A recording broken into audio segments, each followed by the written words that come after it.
Embers of memory. Flickering remnants of a world ablaze danced within the chamber's gloom, spectral echoes of Thar Prime. Zorgan, the exile, watched, each ember a stinging recollection, each waver a lament for the fallen. The war had ended decades past, the skies then. A canvas of arterial red, the ground pulverized beneath the heel of humanity. Yet, the dying planet's embers still outshone the distant stars of his chosen solitude. His refuge was stark, mirroring the hollowness that consumed him. A battle-scarred command chair, rescued from a crippled warship, faced the ghostly replay. A nutrient synthesizer droned in the corner, its yield untouched.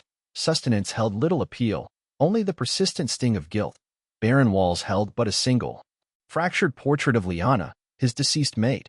Her once joyous eyes now seemed to offer silent condemnation from across the gulf of years. A brusque chime, an unwelcome intrusion, shattered the silence. Zorgan remained unmoved. Let it reverberate. Let the caller assume his demise or disinterest, both near the mark.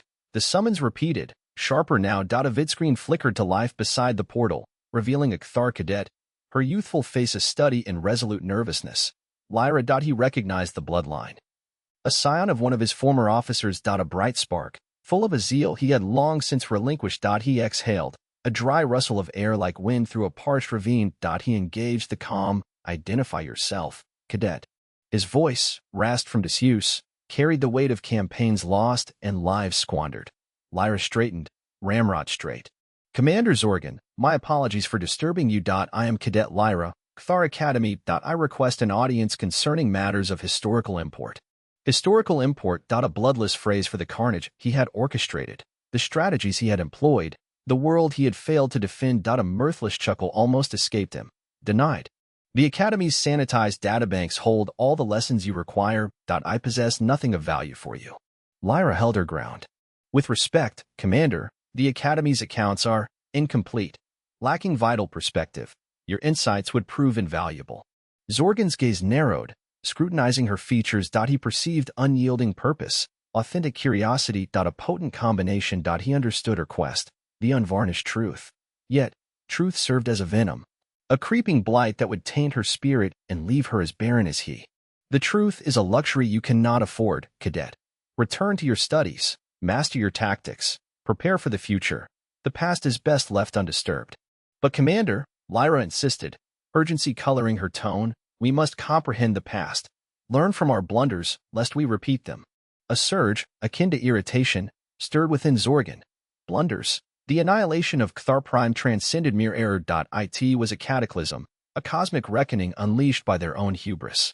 Our failing, he growled, was underestimating them, underestimating humanity. He noted the surprise flickering in Lyra's eyes. The name hung heavy in the air, pregnant with grim recollection. Humanity. The very word could chill the marrow of veteran warriors. Tell me of them, Commander, Lyra pleaded. Tell me of the humans. Tell me of the war. Zorgan paused. The memories clawed forth, threatening to engulf him. The death throes of the wounded, the blinding bursts of plasma fire, the vacant, frozen eyes of his comrades. He quelled them, forcing a semblance of composure. I will not, he declared, his tone resolute. The war concluded. Let it remain so. Severing the connection, he plunged the chamber back into shadow. The hollow embers throbbed around him, mocking his solitude. He shut his eyes, attempting to forget, to obliterate the horrors that haunted him. But the recollections persisted. Seared into his very essence. He recalled the preliminary reports, dismissed as propaganda, accounts of human starships materializing from nowhere, shrouded in some alien concealment. Phantom craft, they were termed. Vessels that vanished as swiftly as they arrived, leaving only devastation and dread. He recalled the berserkers, human assault troops who plunged into combat with a ferocity bordering on madness. They fought with savage frenzy, driven by adrenaline and a thirst for retribution. They were implacable, relentless, a force of nature unleashed upon the galaxy. And then there was the whispering plague. A bioweapon, subtle and insidious, that seeped through the Kthar ranks unnoticed, sapping their strength from within. It exploited their genetic weaknesses, preying on their reliance on technology. A silent assassin, a phantom in the machine, it brought them to their knees. The Kthar had entered the conflict self-assured in their technological dominance, their expansive domain, their martial might. They had misjudged humanity, dismissing them as a primitive species, a trifling concern. They had fallen prey to their own propaganda. Blinded by arrogance, Their assessment was tragically, disastrously flawed. He opened his eyes, his gaze fixated on the flickering embers. Kthar Prime. Decimated. Reduced to cinders. A monument to their inflated pride. He had been present that day, on the bridge of his flagship, witnessing the human fleet descend upon them with chilling precision. He had issued commands, barked directives, desperately attempting to rally his forces, but it proved futile.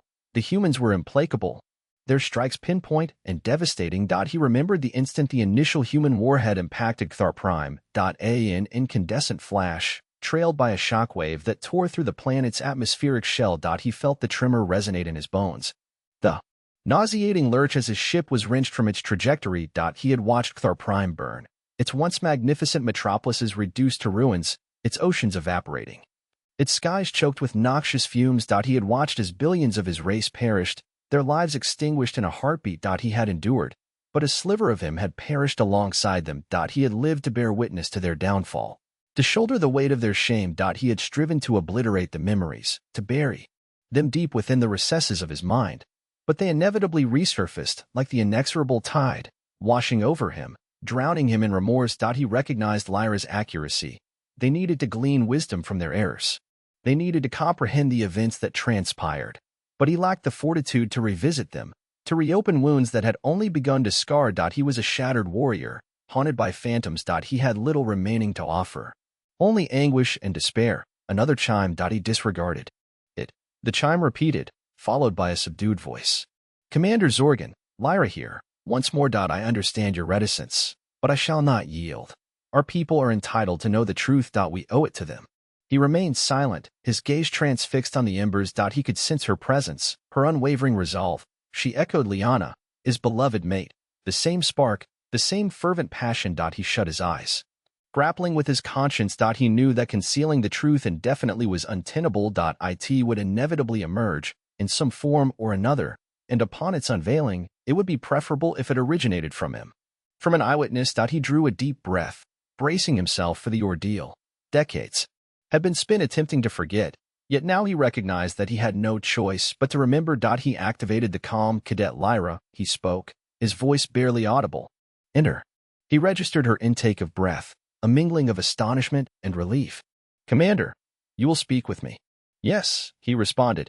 But bear in mind, cadet, what I am about to impart will be difficult to process. The truth is a heavy burden. I am prepared, Commander, Lyra responded, her voice unwavering. I can bear it. Zorgan harbored doubt, but he admired her grit, her willingness to confront the darkness. He recognized her distinction, the presence of a strength he had forfeited long ago. Enter, cadet, he instructed. I will recount the war. I will recount the humans. I will recount everything. Extinguishing the hollow display, he plunged the chamber into utter darkness. He sought to unveil the raw truth, not the sanitized version presented by the Academy. He sought to convey the true cost of their hubris. He awaited her arrival, his heart hammering in his chest. He comprehended that this represented a pivotal juncture, a moment of reckoning. He was on the cusp of unleashing the demons that had tormented him for generations. His only hope was that Lyra possessed the fortitude to survive them. The portal hissed open, and Lyra entered the chamber. He could scarcely discern her silhouette in the gloom, yet he could sense her gaze transfixed upon him, unyielding and resolute. Thank you, Commander, she spoke, her voice brimming with gratitude. I shall not fail you. Zorgan nodded, emotion constricting his throat. He dared not trust himself to speak. He gestured toward the command chair. Sit, cadet. This will consume some time. Lyra took her seat, her posture rigid, her eyes wide with anticipation. Zorgan remained standing, his gaze locked on the darkness. He took another measured breath and commenced speaking. He commenced with the genesis, with the initial interaction with humanity, with their preliminary miscalculations, with their fatal underestimation. He spoke for hours, his voice gaining strength as he relived the memories, as he confronted the specters of his past. He recounted the phantom ships, the berserkers, and the whispering plague. He recounted the battles, the triumphs, and the defeats. He recounted the valor of his comrades, and the ruthlessness of the foe. He recounted Kthar Prime, the day the skies bled orange, the billions of lives extinguished. He recounted his own shortcomings, his own regrets, his own shame. He spared nothing. Withholding nothing. He laid bare his soul, exposing his deepest fears and his darkest secrets. Lyra listened in silence, her face ashen, her eyes wide with horror. She offered no interruptions, no queries. She simply absorbed, processing the information, attempting to impose order upon the chaos. As he spoke, Zorgan felt a burden lightening from his shoulders, a weight lifting from his heart. He was finally sharing the truth, finally releasing the pain. The memories still haunted him, but they no longer exerted the same dominion. He was, at last, liberated. When he concluded, the chamber was silent.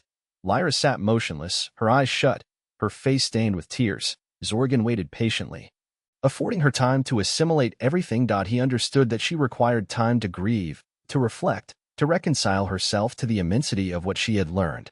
Finally, she opened her eyes. They were red and swollen, but they also held a fresh understanding, a renewed sense of resolve. "Thank you, Commander," she spoke, her voice barely audible. "I understand now. I comprehend what we lost. I comprehend what we must do." Zorgan nodded, a faint smile playing on his lips. He knew that she did. He had passed on the torch, entrusting her with the legacy of the past, and he knew that she would bear it well. "What will you do now, Commander?" Lyra inquired. Zorgan shrugged. "I know not. Perhaps I will at last discover some measure of peace. Perhaps I will simply fade." "You deserve peace, Commander," Lyra asserted. "You have earned it." Zorgan harbored doubt, but he appreciated the sentiment.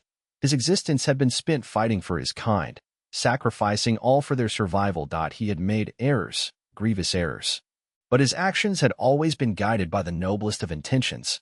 Perhaps, in the final analysis, that was sufficient.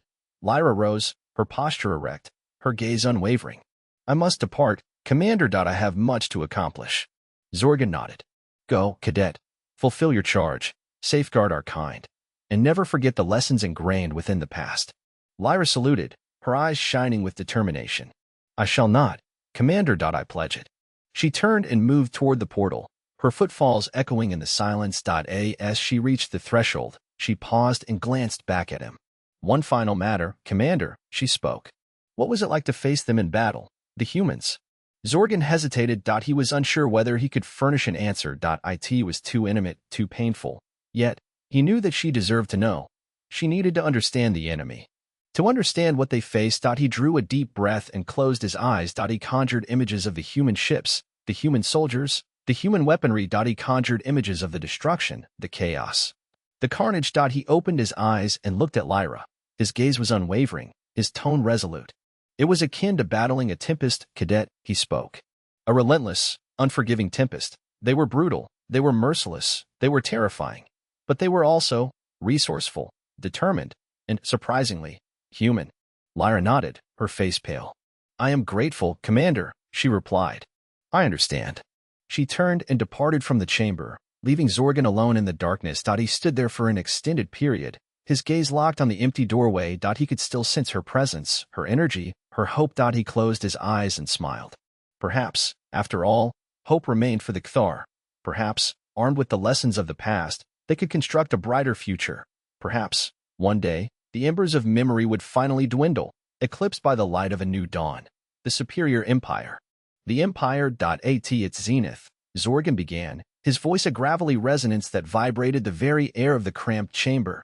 Beyond the viewport, the simulated night held his gaze, his thoughts adrift in the wreckage of a once mighty civilization. Picture it, Cadet Lyra, a constellation of 1,000 worlds, each one pulsing with the lifeblood of a culture that deemed itself invincible. That was the Kthar domain. Silence descended, heavy with unacknowledged sorrow. Lyra, motionless save for the subtle clicking of her mandibles, kept her multifaceted eyes pinned on her commander's time-worn features. Experience had taught her to grant him space to navigate the corridors of his reminiscence. "Our armadas were legendary," Zorgan resumed, a spark of his former command returning to his voice. "Crafts of obsidian and shimmering energy, capable of leaping across light years. Our science, unparalleled. We sculpted planets to our whims, tapped the raw power of imploding suns, and probed the very sinews of reality. Hubris told us we were masters of all." A harsh, joyless laugh escaped him. "Arrogance. A blight that infests every conquering species, and we, Lyra, were far from immune. We fancied ourselves the rightful heirs to the galaxy, the apex of evolution, and perhaps, in some aspects, we were. But genius untempered by humility is a perilous weapon." A faint rustle of chitin marked Lyra's slight adjustment. "And humanity?" she inquired, her tone a blend of respect and firmness. "Where did they figure into this grand design?" The distant look vanished from Zorgan's eyes, replaced by a glint of near anger. They were irrelevant, a fleeting echo on the galactic stage, a species confined to a single, unremarkable sphere, clutching at their antiquated technology like scared fledglings. He rose and began to stalk the room, his footfalls echoing off the bare walls. Our initial contact was textbook. They broadcast radio waves, crude signals, desperate pleas into the void. We intercepted, analyzed, dismissed. Scarcely beyond their own solar system, they hadn't even begun to fathom interdimensional transit. Their armaments were endearing in their obsolescence. He halted, fixing Lyra with a gaze of frigid intensity. We dispatched an advanced squadron, a mere handful of vessels, to gauge their potential, not as a threat, you understand, but as an asset. A possible addition to the fold. We extended an offering of technology, wisdom, an invitation to join a civilization beyond their wildest imaginings. He spat, the sound sharp in the confined space. They refused. Lyra's mandibles clicked in surprised agitation. Refused? The reasoning? Reasoning? Zorgan echoed, incredulity coating his voice. That is the question that has haunted my nights for decades. Why would a civilization teetering on the edge of oblivion, riven by internal strife and clinging to a dying world, reject salvation itself? We offered them order, stability, a place within our magnificent imperium, yet they declined. They prattled on about liberty, about autonomy, about values utterly alien to our understanding. He shook his head, a mix of contempt and bewilderment clouding his features. We chalked it up to ignorance, the stubborn resistance of a primitive species too obtuse to grasp its own limitations. We presumed a show of strength, a demonstration of our unmatchable might, would swiftly bring them to heel. Zorgan returned to the viewport, his gaze lost once more in the simulated stars. How mistaken we were, catastrophically so. He inhaled deeply, as if bracing himself for the bitter draft to come. We deployed a larger armada, this time with explicit orders: pacify the planet, secure its resources, and bring the humans into compliance. We anticipated a swift, decisive victory. Our most sophisticated weaponry, our most skilled warriors were deployed. We expected negligible resistance. Silence returned, punctuated by the low thrum of the environmental controls. Lyra waited, sensing the heavy burden of the impending revelation. The initial engagement was sobering, Zorgan finally confessed, his voice almost inaudible. Their spacecraft were rudimentary, their weapons archaic, yet they fought with a ferocity unheard of. They were unpredictable. Their tactics defied all established doctrines. They sacrificed themselves without hesitation. Launching suicidal assaults. We sustained losses we could scarcely bear. Lyra frowned, her multifaceted eyes reflecting puzzlement. But how our technology dwarfed theirs? Our warriors underwent better training. How could they possibly present a challenge? Zorgan turned, a chilling realization dawning in his eyes. That, Cadet Lyra, is the conundrum that has plagued our strategists, our scientists, our leaders for generations. How could a species so technologically inferior, so seemingly fragile, inflict such grievous wounds upon the Cthar Empire? The answer, I submit, lies in their adaptability, their talent for improvisation, and their utter disregard for their own lives. He crossed to a small table, pouring himself a measure of dark, viscous liquor. He offered it to Lyra, who refused. He swallowed his own in a single gulp, the liquid leaving a hot trail. We underestimated them, Lyra, he stated, his voice regaining strength. We dismissed them as primitive, as insignificant. We failed to recognize the potential that lay dormant within their frail forms. We failed to comprehend the depths of their desperation. He slammed the glass onto the table, the sound reverberating in the small room. And that, Cadet, was our initial, and perhaps greatest, blunder. The conflict accelerated. Zorgan continued, adopting a somber, detached tone. What began as a simple pacification exercise rapidly spiraled into a sanguinary, drawn-out war that stretched across decades and claimed countless lives. The humans, despite their technological disadvantages, proved to be remarkably resilient. They adapted, they innovated, they retaliated with a tenacity bordering on the fanatical. He paused, his gaze once more drifting towards the viewport. They conceived of new weapons, new maneuvers, new doctrines. They transformed their weaknesses into advantages. Their diminutive size and maneuverability allowed them to harass our larger, more imposing vessels with fighter swarms. Their antiquated technology became the raw material for ingenious traps and ambushes. They learned our shortcomings, exploited our vulnerabilities, and turned our own advancements against us. Lyra listened intently, her mandibles twitching in a mixture of wonder and dread. She had studied the war at the academy, certainly, but the official records were sanitized, impersonal, devoid of the visceral realities. To hear it from Zorgan, a survivor of the conflict, was an entirely different education. They even resorted to biological warfare. Zorgan spat, his voice laced with revulsion. Ghastly plagues that targeted specific Cthar physiology. We dubbed it the Whispering ROT.IT swept through our ranks like a scythe, leaving a trail of devastation in its wake. That IT was a violation of all established conventions of war, a descent into savagery that shook even the most seasoned veterans. Lyra shuddered. The Whispering Rot. She had heard whispers of it, rumors of its horrifying effects, but had never fully grasped its true scale. And then there were the berserkers, Zorgan continued, his voice dropping to a near whisper. Human warriors, modified, augmented, driven to a state of primal fury. Unstoppable engines of destruction, able to rend our armor with their bare hands. They were a waking nightmare, a physical manifestation of the war's depravity. He closed his eyes, as if attempting to banish the memory of those terrifying beings. Lyra could discern the sweat beading on his brow, the tremors coursing through his frame. But perhaps the most unnerving of all, Zorgan said, his voice barely audible, were the ghost ships. Lyra frowned. Ghost ships? Explain. Zorgan opened his eyes, his gaze haunted by a deep-seated fear.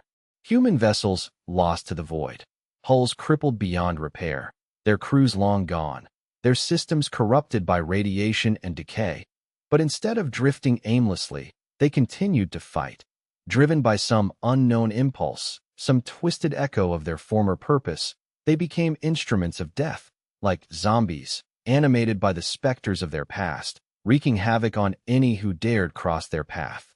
He shuddered, his body convulsing in uncontrollable tremors. The ghost ships, they symbolized all that was wrong with that war, a testament to human depravity and the utter futility of our own overconfidence.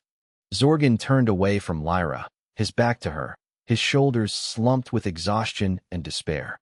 That war, it transformed us. Cadet. It shattered us. It unveiled the true nature of humanity and the terrible cost of underestimating your adversary.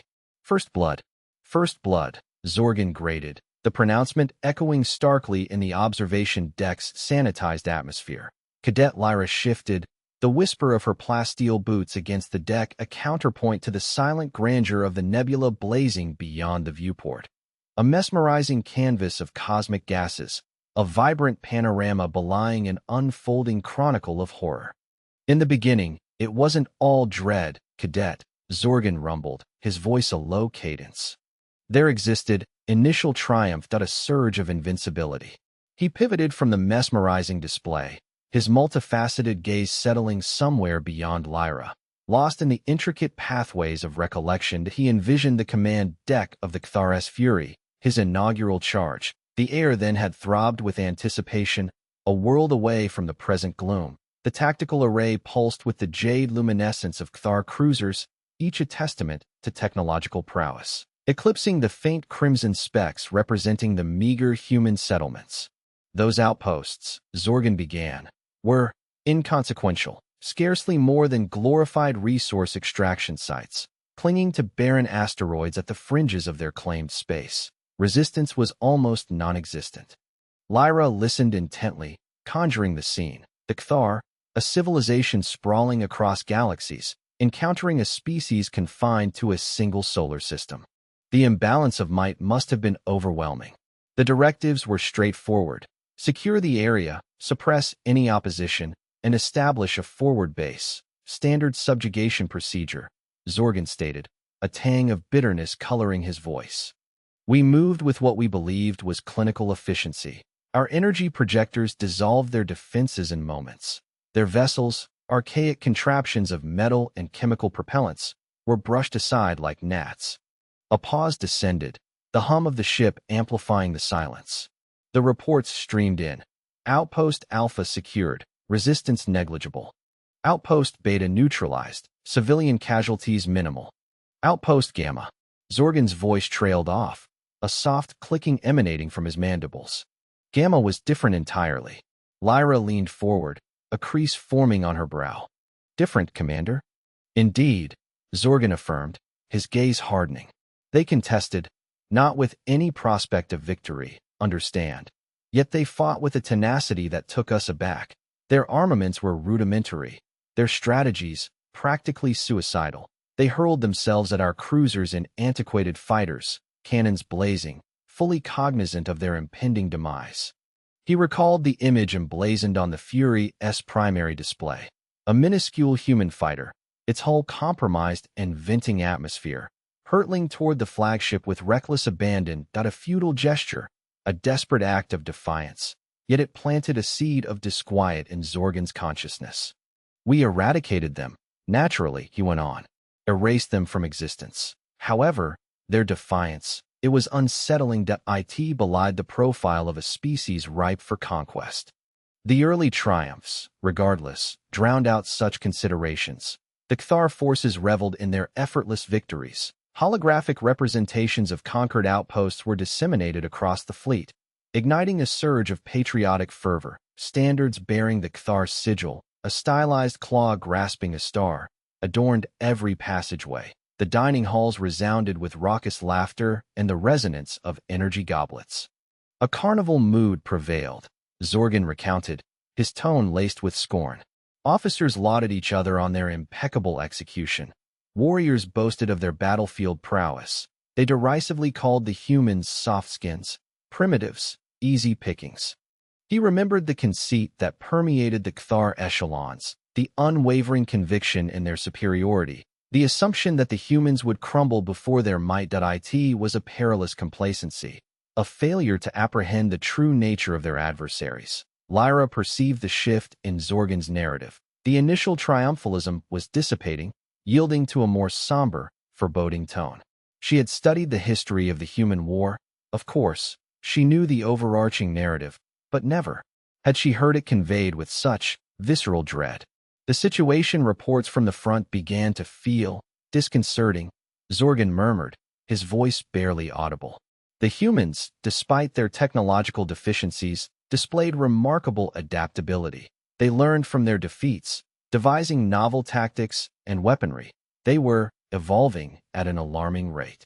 He recalled the incident on the planet designated Kepler 186F. A small squadron of Cthar ground troops had landed to secure a mining complex, expecting token resistance. Instead, they were ambushed by human soldiers who had converted the native flora into a virulent toxin that circumvented their armor's filtration systems. The entire Cthar squad perished.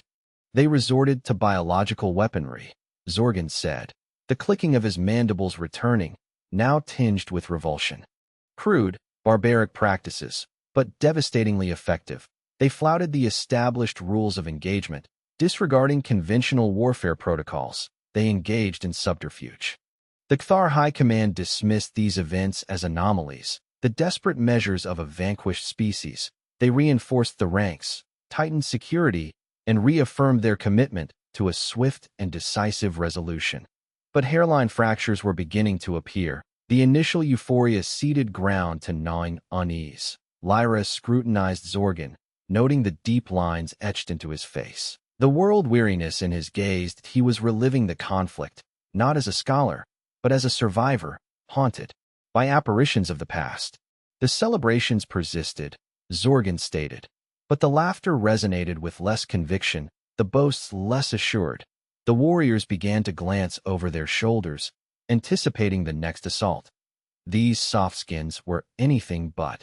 He recalled his first encounter with a human berserker, a captive prisoner, undergoing interrogation. The creature was emaciated, its physique a tapestry of scars, its eyes burning with fanatical zeal. When the interrogator attempted a mind probe, the berserker erupted in a frenzy, snapping its restraints and assailing the guards with savage force. A dozen stun blasts were required to subdue it. They possessed warriors who embraced annihilation, Zorgan uttered, his voice a mix of trepidation and reluctant respect. They called them berserkers. Genetically enhanced, chemically augmented monsters. They would charge into combat heedless of self-preservation, propelled by unbridled rage. They were terrifying beyond measure. Lyra swallowed hard, trying to picture the scene. This vision of a human warrior, driven by near-suicidal fury, stood in stark contrast to the Cthar military's clinical, methodical style. The war became a protracted affair. Zorgan proceeded, months stretching into years. Victories dwindled, while losses mounted. The humans, despite their meager resources, were relentlessly innovating, adapting, evolving. They were learning at a faster pace than our own. He recalled the development of the human warp drive, a nascent, unpredictable technology, yet it enabled them to strike at Cthar supply lines, disrupting logistics and sowing disarray throughout their empire. They materialized where we least anticipated their presence, Zorgan said, his voice growing raspy. Raiding our outposts, ambushing our convoys, launching surgical strikes on our capital ships, they were akin to specters. The Cthar High Command responded with escalated military expenditure, intensified security protocols, and a revivified propaganda campaign. However, the tide had turned. The humans were gaining ground, both strategically and perceptually. They were prevailing in the war of attrition, slowly but inexorably grinding down the Cthar Empire. Lyra could sense the creeping despair in Zorgan's account. The initial self-assurance, the unwavering belief in Cthar dominance, had been eroded by the unremitting pressure of the human war machine. The first blood we drew, Zorgan whispered, his voice barely audible, was a poison gift. It blinded us to the true metal of our foe. It fostered a false sense of invulnerability. It precipitated our downfall. He turned back to the viewport, his gaze fixated on the swirling nebula. The resplendent backdrop now seemed sullied, tainted by the blood of countless combatants, both Cthar and human. The price of hubris, cadet, Zorgan concluded, his voice steeped in profound melancholy, is always exponentially greater than you can fathom. Lyra remained mute, absorbing the import of Zorgan's words. The first blood might have been a victory for the Cthar, but it also marked their undoing. The seeds of their demise were sown in the dust of those subjugated outposts, in their leaders' arrogance, and in their misjudgment of the human spirit. The nebula outside continued its celestial dance, a silent witness to the folly of empires and the enduring strength of defiance. A flicker of doubt. The hollow display cast an unsettling emerald sheen across Lyra's youthful features. Zorgan, his brow a craggy shelf of chitin, observed her, a silent question etched on his face. Did she grasp the gravity of what he was about to impart? These weren't mere data points to be ingested. They were embedded in his very essence, phantom aches from a war they'd forfeited. There existed a chink, Zorgan began, his voice a dry rustle, like windblown dust across a forgotten world, a fleeting instant. Prior to the full conflagration. A moment ripe with possibilities, one we should have seized, comprehended, dreaded. His gaze drifted to the hollow display's swirling chaos, a digital reenactment of the Cthar assault on human positions near Kepler 186f, a victory that tasted like ashes now. The simulation showcased Cthar cruisers brushing aside human fighters like bothersome insects. A fabrication. It transpired during the second wave at Kepler, he continued, his tone gaining a grave resonance.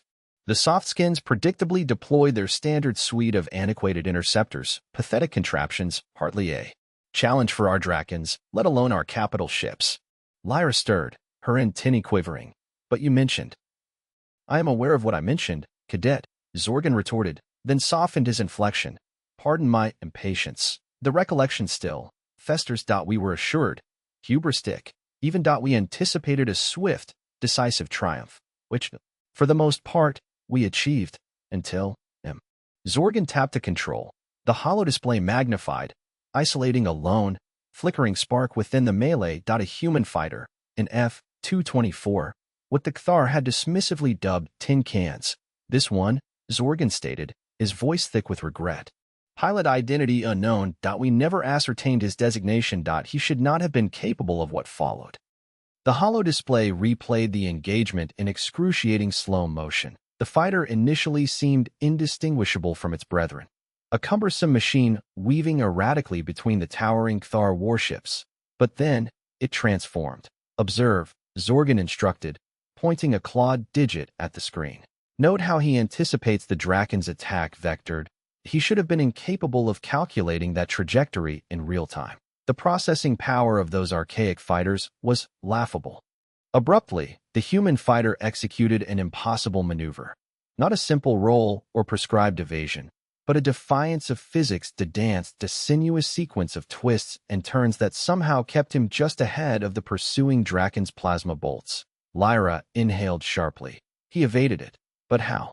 Precisely, Zorgan responded, a hint of grim satisfaction coloring his voice. That query plagued us then, and haunts me even now. The Draken pilot was among our finest, a seasoned veteran.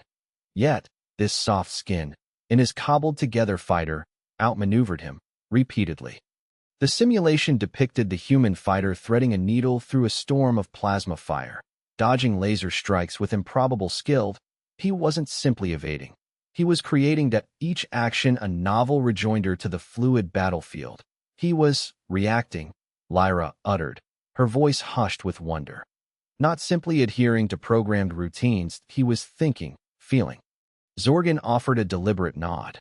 That's what made it so unsettling. We had analyzed their strategies, dissected their tactics, that we knew their limits, their capabilities, or so we believed. This pilot defied categorization. He shattered our assumptions. The fighter on the hollow display persisted in its improbable ballet, attracting the attention of ever more Drakens. Yet, miraculously, it persevered at a tiny ember of rebellion against the Cthar juggernaut. Initially, we shrugged it off, Zorgan confessed, a shadow of shame flitting across his features. We attributed it to fortune, an anomaly, that a statistical fluke. The Draken pilot must have been below par, the fighter's targeting system malfunctioning, that we grasped at any justification rather than confronting the truth. He paused, his gaze hardening. The reality was, this lone pilot, in his obsolete contraption, was exhibiting a degree of skill, a flexibility, that we had never anticipated. He was unveiling the potential of the human spirit, their aptitude for improvisation and tenacity, and we were too blind to see it. The simulation displayed the fighter ultimately succumbing to the relentless Cthar onslaught. Its shields sputtered and collapsed, its hull riddled with breaches that it plunged earthward, a flaming pyre hurtling toward the planet below. He went down, Lyra lamented, her voice tinged with sorrow. He perished. Indeed, Zorgan affirmed. He perished, but not before inflicting a psychic wound upon us, the wound that festered and spread, ultimately contributing to our demise. He gestured to the hollow display, now projecting a broader perspective of the battle. The Cthar fleet was still prevailing, still overwhelming the human defense. Yet something had subtly altered. The efficiency, the precision, the assurance that had defined the initial advance had evaporated. A hesitation, a splinter of uncertainty. Subsequent to that incident, we began to witness aberrations. Zorgan whispered, his voice barely audible. Other human pilots displaying unexpected prowess, novel tactics materializing from thin air. They were learning, adapting, evolving, and we were too sluggish to adapt with them. He leaned back, his gaze riveted on the simulation's churning vortex. We fixated on their technology, their weaponry. We sought to emulate their advances, to surpass them in firepower. But we failed to decipher the true wellspring of their strength. It wasn't in their machines, that it resided in their minds, their capacity to learn from adversity, to adapt to any circumstance, to fight with a desperation fueled by survival. The hollow display morphed, now displaying a schematic of a human warp drive, an innovation that had caught the Cthar completely unawares. Their warp technology, Zorgan amplified, his voice saturated with bitterness. We had dismissed their early attempts as rudimentary and futile. We were convinced that they were decades away from achieving true interstellar navigation. And then, boom, they were suddenly at our throats, striking at our core worlds, disrupting our lifelines. He slammed a fist on the armrest, the reverberation echoing through the clinical chamber. We were so consumed with extinguishing their resistance that we failed to observe their metamorphosis, that we underestimated their thirst for innovation, their willingness to gamble, their sheer, unyielding grit. Lyra remained mute, her gaze transfixed by the hollow display. She was beginning to comprehend. The war wasn't merely about sheer numbers or technology. It was about resilience, adaptability, the tenacity of the human spirit. The Cthar had completely miscalculated. The destruction of Cthar Prime, Lyra initiated, her voice tentative. Zorgan silenced her with a dismissive wave. Do not utter those words. That was the culmination of our hubris. The ultimate toll we paid for our arrogance. We believed ourselves impervious, inviolable. We assumed that our superior technology would guarantee our ascendancy. We were wrong. He closed his eyes, his mandibles twitching. The memory of that cataclysm was seared into his consciousness. The sky consumed by a nuclear inferno, the cries of his people echoing in the void, the abject, utter obliteration of their homeworld. We should have heeded the portents, Zorgan said, his voice a bare susurrus. We should have recognized the flicker of doubt when it first manifested. We should have grasped the significance of that solitary fighter, pirouetting through plasma fire. But we did not. And now we are paying the ultimate price. He opened his eyes, his gaze meeting Lyra's. Never underestimate your adversary, cadet. Never become complacent, and never, ever, allow arrogance to warp your judgment. The soft skins may appear frail, inconsequential, but they are far more perilous than you can possibly fathom. Zorgan fell silent, his gaze returning to the hollow display. The simulation continued, a perpetual reminder of the Kthar's fatal flaw. A flaw that had stripped them of everything. The lone human fighter. That tiny flicker in the face of the Kthar juggernaut danced, a mute testament to the cost of arrogance. A chilling reminder of the potential within the seemingly insignificant. Lyra understood, the lesson imprinted. Now, she would assimilate and prepare to face the galaxy and all its unforeseen threats. Terra Prime.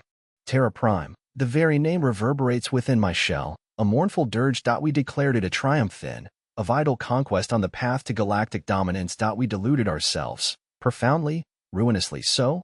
Lyra adjusted her posture, her multifaceted eyes gleaming with a disquieting fascination. The initial assault. My studies were confined to tactical projections. The official chronicles are carefully curated. Curated? Precisely. A flimsy facade of Kthar heroism concealing a suppurating wound. I could practically taste the tang of scorched circuitry, hear the death cries dissolving into the vacuum. We descended with overwhelming force, I began. My voice raspy, each syllable a laborious unearthing of buried trauma, a fleet numbering 100 warships, each a behemoth dwarfing anything the humans could muster. Their defenses proved woefully inadequate. I hesitated, recalling the overweening self-assurance that had clouded our judgment. We had dissected their technology, scrutinized their combat doctrines. They were simplistic, predictable. Or so we believed. Initial sensor sweeps revealed scattered orbital emplacements, relics by our standards. A meager assortment of cruisers, easily outmatched. We anticipated token resistance, a capitulation, eager to accept their unconditional surrender and seize their world as spoils of war. The simulation had been a spectacle of calculated annihilation, a dance of destruction executed with clinical precision. Reality, however, proved far more chaotic. The human navy intercepted us at the edge of their solar system. I resumed, a swarm of insects daring to challenge a nest of vipers. Their vessels were diminutive, their armaments inferior, yet their pilots. They fought with a savage tenacity we had failed to foresee. I could almost conjure them again, those fragile craft, flitting and darting through the void, unleashing barrages of missiles that bloomed into dazzling, deadly pyrotechnics. Their formations were erratic, unorthodox. They exploited asteroids and debris fields for concealment, ambushing us from unexpected vectors. The Kthar warships, engineered for engagements in open space, struggled to adapt to the confined skirmishes. The human pilots, intimate with their home system, exploited every chink in our armor. We pierced their primary defenses readily enough, but the cost exceeded all projections. It was there, on the fringes of Terra Prime, that I first encountered Kaya Th. A callow lieutenant then, assigned to my flagship, the Obsidian Claw, reserved, almost unsettlingly so. Even within the Kthar ranks, renowned for their stoicism, she remained an enigma. I recall my first glimpse of her on the bridge, ramrod straight, mandibles set, eyes glued to the tactical display. Her enhancements were subtle then, barely discernible beneath her chitinous plating. Later, after countless engagements, they would become more prominent, more intrinsic. Lieutenant Kaya Th. I had announced, approaching her. Your assessment of the human threat? She remained fixed, her gaze unwavering, inefficient, uncoordinated, but tenacious. Her voice, a gravelly monotone, betraying no emotion. As if dissecting a biological specimen, assessing its strengths and vulnerabilities with detached precision. Tenacious. I countered, my mandibles twitching in amusement. They face the might of the Kthar Empire. Tenacity will avail them not. Kaya Th. finally turned, her gaze, glacial and calculating, meeting mine. Tenacity can be a weapon, Commander, particularly in the hands of the desperate. I dismissed her concerns. A fledgling lieutenant, fresh from the academy, daring to question my judgment, preposterous. We pressed our offensive, secure in our overwhelming firepower. We reached Terra Prime itself. The sight of the planet stole my breath. A swirling sphere of blue and verdant hues, suspended in the inky blackness. Exquisite. A prize worth claiming. Yet as we drew closer, the human defenses intensified. The orbital platforms, once deemed obsolete, unleashed a torrential barrage of energy. The human cruisers, though outgunned, fought with a ferocity verging on suicidal. They hurled everything at us, I recounted, my voice constricted. Fighters, bombers, missiles. Even civilian transports, jury. Rigged with makeshift weaponry. The space surrounding Terra Prime devolved into a swirling vortex of destruction. The Cthar warships, caught in the crossfire, began sustaining critical damage. From the bridge of the Obsidian Claw, I watched as one of our cruisers, the Ironclad, was ripped asunder by a cluster of human missiles. The detonation was blinding, the shockwave rippling through the void. The humans, they fought like trapped predators, I continued. They had nothing left to lose, their homes, their families.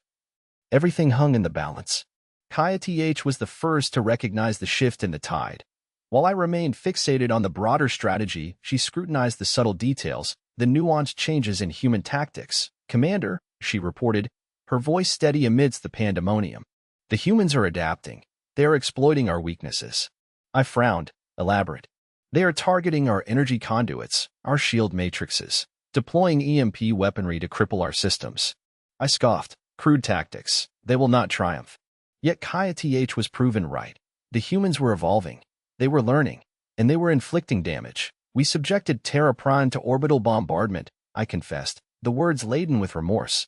We targeted their military installations, their industrial hubs. Entire metropolises were reduced to ash. I remember the reports filtering in from the ground troops, mass casualties, civilian fatalities, resistance fighters emerging from the ruins, undeterred. We presumed that by shattering their spirit, we could coerce them into submission. We were tragically wrong.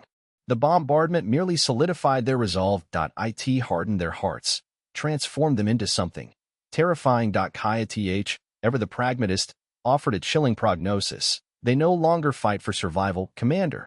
They fight for retribution. Her words sent a chill through my carapace. I realized then that we had erred catastrophically. We had underestimated the humans. We had awakened a slumbering Leviathan. The Battle of Terra Prime raged for weeks, I proceeded.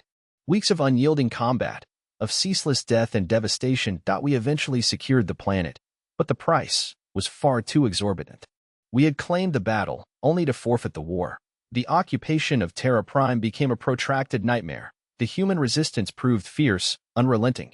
They employed guerrilla warfare, sabotage, and acts of terror to harass our forces. Kaya Th, elevated to the rank of captain, spearheaded the counterinsurgency operations. She was merciless, efficient, and utterly devoid of pity. She became known as the Silent Blade.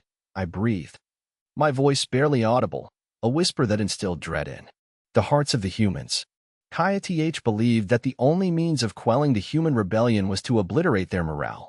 She instituted a policy of brutal reprisals, targeting civilians suspected of aiding the insurgents. I questioned her methods, but she remained resolute. War is not a game, Commander, she stated. It is a savage struggle for survival. Sentiment has no place on the battlefield. I knew she spoke the truth, yet I couldn't dispel the feeling that we were losing ourselves. We were becoming the very monsters we sought to eradicate. The war on Terra Prime persisted, depleting our resources and decimating our manpower. The human resistance grew stronger, more organized. They devised new weapons, new strategies. They even managed to reverse engineer some of our technology, turning it against us. They were evolving, I admitted, my voice laced with a mixture of respect and trepidation. They were learning, and they were becoming a menace to the Cthar Empire. It was during the occupation of Terra Prime that I began to comprehend the true nature of the human threat. Not their technology, nor their numbers, nor their military prowess. It was their adaptability, their resilience, their unshakable faith in themselves. A species that refused to be broken. A species that would fight to the death for its freedom. And it was a species that would ultimately bring the Cthar Empire to its knees. Lyra shifted in her seat, her eyes wide with a blend of horror and awe. And Cthar Prime, it fell because of Terra Prime? I nodded slowly. The seeds of our downfall were sown on that world. We underestimated the humans. We underestimated their spirit, and we paid the ultimate price. I turned to Lyra, my gaze piercing. Never underestimate your enemy, cadet. Never allow arrogance to obscure the true nature of the threat. Learn from our errors, or you are destined to repeat them. The silence in the chamber was oppressive, punctuated only by the muted hum of life support. I had unearthed a somber chapter in our history, a chapter steeped in anguish and regret. But I harbored the hope that Lyra had gleaned wisdom from my tale. I hoped that she would carry the lessons of Terra Prime with her, always. For the fate of the Cthar Empire, perhaps even the galaxy itself, may well hinge upon it. Unconventional warfare. Unconventional warfare, Zorgan's voice scraped, each syllable a monument to defeat. He resettled in his cushioned seat, the quiet of the observation deck only highlighting the low thrum emanating from the distant star charts. Lyra remained still, her complex eyes mirroring the nebulous painted hues, a stark contrast against the apprehension hardening her features. We'd geared for a protracted conflict, for measured assaults and overwhelming offense. We imagined subjugating them beneath our behemoth dreadnoughts. Instead, the memory tasted like bile. We were swamped by insects. He made a sweeping motion with a clawed hand, sketching a scene in the air. Their ships bore no resemblance to our OWN.NO majestic war vessels loaded with disruptors. Instead, they unleashed clouds, hundreds, sometimes thousands, of nimble craft, each carrying a single, devastating payload, fighters and bombers. They called them rudimentary titles, almost comical, yet brutally effective. Lyra inclined forward, her antennae giving a subtle quiver. Swarms, Commander, surely our point defenses. Zorgan silenced her with a gravelly sound. Their strategies defied reason. They eschewed structured formations. They didn't prioritize crippling capital ships. They hurled themselves at our lines, embracing losses that would have shattered any Cthar squadron. Individually, their ships were fragile, quickly extinguished, yet their sheer numbers, that volume of fire overwhelmed our shields. Disruptor beams forged to obliterate cruisers were squandered on targets scarcely bigger than escape pods. He recalled the early reports, the arrogant dismissals from Fleet Command. Minor engagements, they'd proclaimed. Isolated incidents. They clung to the belief that our superior tech would triumph. They utterly failed to comprehend disposability. The humans were willing to expend all, even their own lives, to inflict damage. His voice deepened, taking on a harder edge. And then came the EMPs, electromagnetic pulse weapons. Simple in theory, cataclysmic in practice. Lyra's multifaceted eyes widened fractionally. EMPs, but our shields. Zorgan shook his head, a twisted smile playing on his mandibles. Our shields were calibrated to endure energy weapons, disruptor barrages, even the radiation tides of dying stars. They were never intended to withstand the concentrated electromagnetic concussions that the humans unleashed. Subtlety wasn't their concern. They didn't finesse their way past our perimeter. They detonated the devices at point-blank range, drowning our ships in raw electromagnetic surges. He closed his eyes, briefly reliving the pandemonium. The initial assault crippled the Kalash, flagship of the invasion. Power flickered, died screaming. Shields collapsed. Weapons went mute. For a fleeting, petrifying moment, the pride of our armada was a stranded leviathan. He opened his eyes, meeting Lyra's gaze. Picture it, cadet. The bridge consumed by shadows, the Engine song silenced. Screens displaying only static snow. The frantic cries of your crew echoing in the stark, unnatural stillness. And then, the stark understanding. You are defenseless. Lyra shuddered, absorbing the dread of the scene. But surely, our engineers, our scientists, they formulated a countermeasure. Zorgan snorted. Eventually, but it devoured time. Irreplaceable time, time the humans seized. They refined the EMP, perfected its application, and wielded it with ruthless precision. They synchronized their offensives to coincide with vulnerable moments. During warp transitions, when our shields pulsed at their weakest, or during large-scale fleet formations, when synchronization was key, the bedlam they unleashed was paralyzing. He portrayed the frantic scramble to patch crippled systems, the desperate pleas to reconstruct communications, the dawning helplessness as ship after ship buckled under the EMP onslaught. We were combating an adversary we couldn't decipher, employing strategies we couldn't foresee. Their playbook wasn't governed by logic or military convention. It was rooted in disruption.in, mayhem.in, forcing us to react, not to reason. He paused, drawing a long breath. I recall one specific battle above what the humans termed New York. We had managed to cordon off a key strategic point, a manufacturing complex. I believed that we anticipated a standard frontal assault, a direct challenge to our dominance. Instead, they launched a series of coordinated strikes from below ground. Tunnels, sewers, derelict subway routes. They weaponized the city itself. Lyra frowned. Underground incursions, but surely our scanners. Zorgan sighed. We possessed them. However, the city was a maze, a gnarled web of metal and concrete. The scanners were engineered to detect mass troop movements, not small squads of humans armed with explosives and bioweapons. He spat the term out, laced with distaste. They deployed them within the tunnels, releasing veils of modified viruses designed to target Cthar biology. The effects weren't instantly lethal, but they were debilitating. Weakness, nausea, disorientation, sufficient to slow us, to render us susceptible, and then they'd materialize from the darkness, striking with precision and savagery, before vanishing back into the labyrinth. He shook his head, trying to cast off the memory. It was unsettling that we were perpetually on edge, never certain where the next attack would materialize, that we couldn't rely on our sensors, our maps, even our own soldiers. The humans had transformed the city into a killing ground. Zorgan recalled the frustration, the simmering fury, the encroaching despair. Our commanders seethed. They demanded a more forceful reprisal, a comprehensive and utter annihilation of the human resistance. Yet each attempt to flush them out only spawned more casualties, more unrest. We battled a ghost, an enemy that seemed to be both omnipresent and non-existent. He leaned back, his gaze wandering back toward the star charts. That was when Lieutenant Kaya Th's warnings began to resonate. She had asserted from the outset that the humans should not be underestimated, that their adaptability and ingenuity rendered them a far greater threat than their technological arsenal suggested. Her analyses of battlefield intel, the rhythms of human behavior, were insightful. She grasped the unconventional nature of their warfare, the means by which they constantly evolved, tailoring their tactics to exploit our shortcomings. Lyra looked on with expectation. So, what did she suggest? Zorgan hesitated.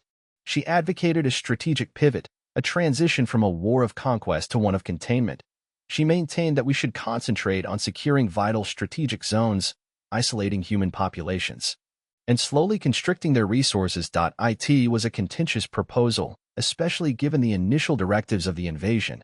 Yet the situation was swiftly unraveling. Casualties soared. The morale of our troops plummeted. He sighed. Ultimately, High Command yielded. They sanctioned a restricted implementation of Kaya Th's strategy. But it arrived too late. The humans had already gathered too much momentum. Their unorthodox methods had chipped away at our dominance, revealed our failings, and planted the seeds of our undoing. He paused, his voice barely registering. The most catastrophic blow landed, not on Terra Prime, but at home. Cthar Prime, the core of our empire. The humans, utilizing a warp drive they had reverse-engineered from C's tech, launched a surprise offensive. They evaded our defenses, breached our planetary shields, and unleashed a series of devastating weapons. Zorgan closed his eyes, a solitary tear cutting a path down his time-worn cheek. Cthar Prime was obliterated, reduced to a radioactive wasteland. Millions of our people vanished. In a heartbeat. Lyra gasped, her multifaceted eyes widening in horror. Obliterated? Cthar Prime? But how? Zorgan opened his eyes, his gaze hardening once more. They deployed a doomsday weapon. A weapon of unimaginable might, capable of shattering a planet. We had always deemed such instruments barbaric, a token of weakness. That we believed that true power resided in discipline, in order, in the calculated delivery of force. The humans disproved us. He looked at Lyra intently.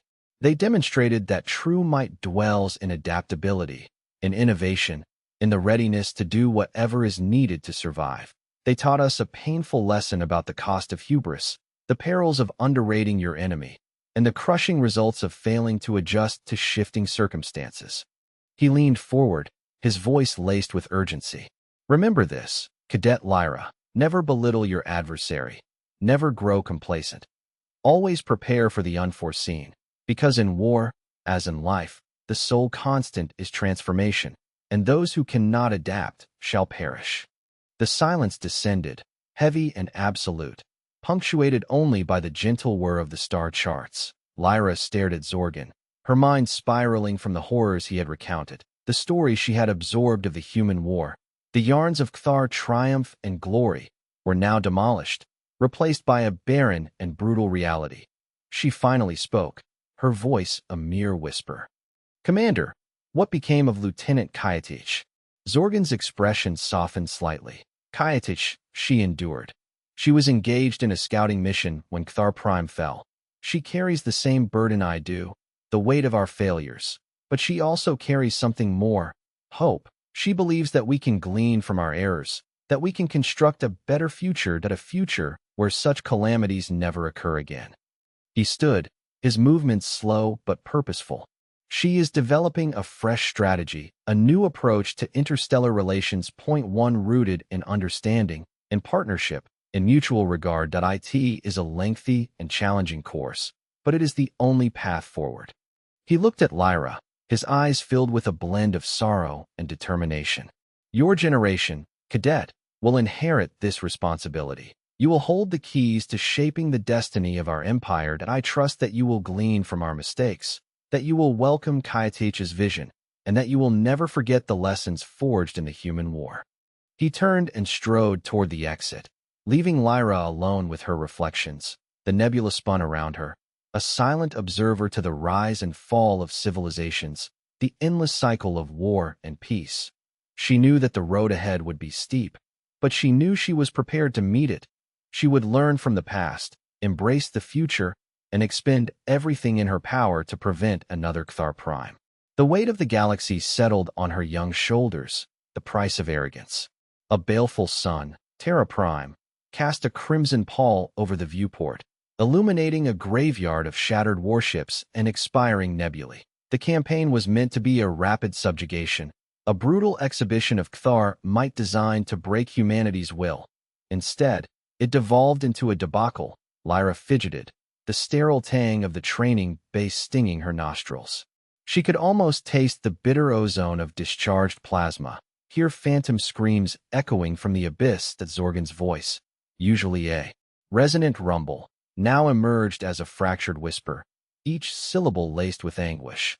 "We descended upon Terra Prime anticipating capitulation," he began, his multifaceted eyes reflecting the holographic carnage. "Our intelligence briefings painted a picture of a nascent species, barely reaching for the stars. Their craft were antiquated, their armaments simplistic. That we foresaw scattered resistance, minor engagements, but nothing our advanced technology couldn't simply erase." He hesitated, and Lyra glimpsed something akin to shame flicker across his face. "We deployed the Vanguard, 3 Leviathan-class vessels, clad in formidable armor and bristling with plasma weaponry, spearheading a squadron of interceptors. Cthar's Fury, Blade of Zal, and Dominion's Grasp, names that once inspired dread across 1,000 star systems." Lyra knew these legends. They were whispered in reverent tones throughout the academies, vessels that had quelled insurrections on countless worlds. Now, the archives indicated they were nothing but stellar detritus. The initial clash was predictable, Zorgan resumed. "Human fighters, fragile contraptions they called fighters, buzzed around our flagships like agitated insects. Their energy beams proved inconsequential, their missiles easily neutralized by our integrated defense grids. That we watched them fall in droves, prematurely declaring victory." His gauntlet fist clenched, the metal protesting with a low groan. Then they unveiled their surprise. The simulation intensified. The holographic projection focused on Cthar's Fury, the invasion's flagship. Lyra recognized the ship's familiar outlines, the imposing plasma batteries, the shimmering lattice of energy shields encasing its hull. Then, she noticed something new, tiny, almost invisible streaks of light arcing from the human fighters, not energy discharges, but something different. "Railguns," Zorgan stated, his voice strained. "Crude, kinetic artillery, launching projectiles at velocities that defied our established physics. Initially dismissed as insignificant, they proved persistent." The simulation displayed a railgun slug impacting the Cthar's Fury as shields. The shield flickered, strained, yet remained intact. Another strike, then another, and another still. The energy field began to falter. The sheer volume of fire overwhelmed us. Our shields, designed to deflect energy weapons, were gradually, agonizingly, eroded by these archaic projectiles. Lyra watched with morbid curiosity as a railgun round finally punched through the HFY Fury's defenses, slamming into its armored skin. The impact registered as a mere flicker on the massive vessel, a tiny spark. But soon, more impacts followed. The sparks multiplying, weaving a web of destruction across the hull. They concentrated their fire, exploiting microscopic weaknesses in our armor, flaws we hadn't even detected. Their targeting solutions, rudimentary as they seemed, were disturbingly precise. Abruptly, HFY Fury dissolved in a blinding supernova. The training bay shuddered, its illumination flickering erratically. Simulated debris cascaded down, fragments of twisted metal and burning plasma raining through the void. Fury was the first casualty, Zorgan whispered, his voice barely audible. A reactor breach, a result of cumulative damage. The outcome was catastrophic. Lyra fixed her gaze on the wreckage, the once mighty flagship reduced to a drifting cloud of debris. She had committed the HFY Fury's schematics to memory, knowing every corridor, every critical system, every escape route. To witness its sudden, complete annihilation, it was deeply unsettling. The simulation reconfigured, focusing on the blade of Zal. The warship executed desperate evasive maneuvers, attempting to outrun the relentless hail of railgun projectiles. Human fighters converged, harassing it from every direction. The blade attempted to disengage, to regroup, but the humans exhibited implacable resolve. They offered us no reprieve. Lyra observed a detachment of human fighters breaking formation, charging towards the blade of Zal in close-quarters flight. They employed a novel weapon, Zorgan announced, his voice a blend of loathing and begrudging admiration. A bioweapon. A genetically engineered virus designed to target their physiology. The human squadron unleashed their payload. Small canisters, filled with a shimmering emerald fluid, streaked towards the blade of Zal. The warship's point defense systems engaged in a frantic response, but too late. The canisters struck the hull, releasing the virus into the ship's circulatory system. The simulation shifted to the interior of the blade of Zal. HFY crew members, encased in armored suits, collapsed, clutching at their throats, their faces twisting in agony. The virus was unspeakable, Zorgan said, his voice trembling slightly. It targeted our respiratory tracts, causing acute hemorrhaging. The process was excruciatingly agonizing and exceptionally effective. The blade of Zal lost power, its engine sputtering to a halt. The ship drifted helplessly through space, becoming a tomb for its crew. The blade succumbed swiftly, Zorgan explained. The bioagent crippled it, leaving us defenseless. We were helpless to stop it. Only Dominion's grasp remained, bearing the brunt of the human onslaught. The capital ship fought with valor, its plasma cannons unleashing torrents of energy, vaporizing waves of human fighters with each volley. But the humans were simply too many. Too determined. They assaulted Dominion's grasp like a pack of predators, tearing through its defenses. Kalar, captain of the Dominion's grasp, was a decorated commander, Zorgan said. He had seen countless campaigns. Victory was all he knew. But even he met his match. Dominion's grasp endured a withering barrage of rail gun fire. Its shields flickered and died. Its armor buckled and split.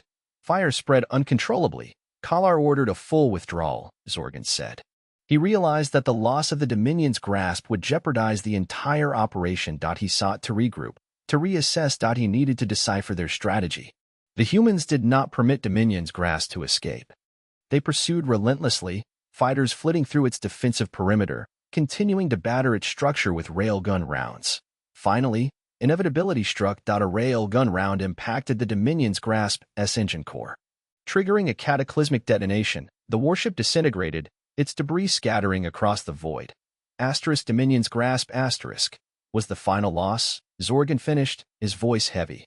With its destruction, the battle was decided. We had suffered total defeat. The simulation dissolved, replaced by the cold, clinical illumination of the training bay. Lyra regarded Zorgan, her mind reeling. The annihilation of 3 capital ships, the loss of countless HFY lives, it defied comprehension. The casualty count was staggering, Zorgan said, his voice a near inaudible murmur. We lost close to 20,000 warriors at Terra Prime. 20,000 of our finest. He paused, and Lyra witnessed a tear forming in his multifaceted eyes. Arrogance was the seed of our destruction, he confessed. We underestimated humanity. We were convinced that technological superiority would guarantee success. We were wrong. He turned to Lyra, his gaze intense. Never underestimate the enemy, Cadet Lyra, he instructed. Never assume your superiority. Prepare for the unforeseen. Because in war, arrogance is a sentence of death. The silence in the training bay was palpable. Lyra knew she would never forget Zorgan's words. The Battle of Terra Prime stood as a testament to the cost of hubris, the price of dismissing an adversary. A lesson she would carry for life. And perhaps one day spare the Cathar Empire from reliving the same nightmare. She thought of Kaya-Th's words about the adaptability of humanity. The species had advanced technologically at an alarming rate. The underestimation of humanity was in not only their technology, but their spirit, their tenacity, their willingness to sacrifice everything for their home. Commander, Lyra began, what happened after Terra Prime? What led to the turning point after so many were lost? She needed to grasp how a species on the verge of collapse managed to retaliate, ultimately humbling the Cathar. The answer, she believed, held the key to averting such carnage in the future.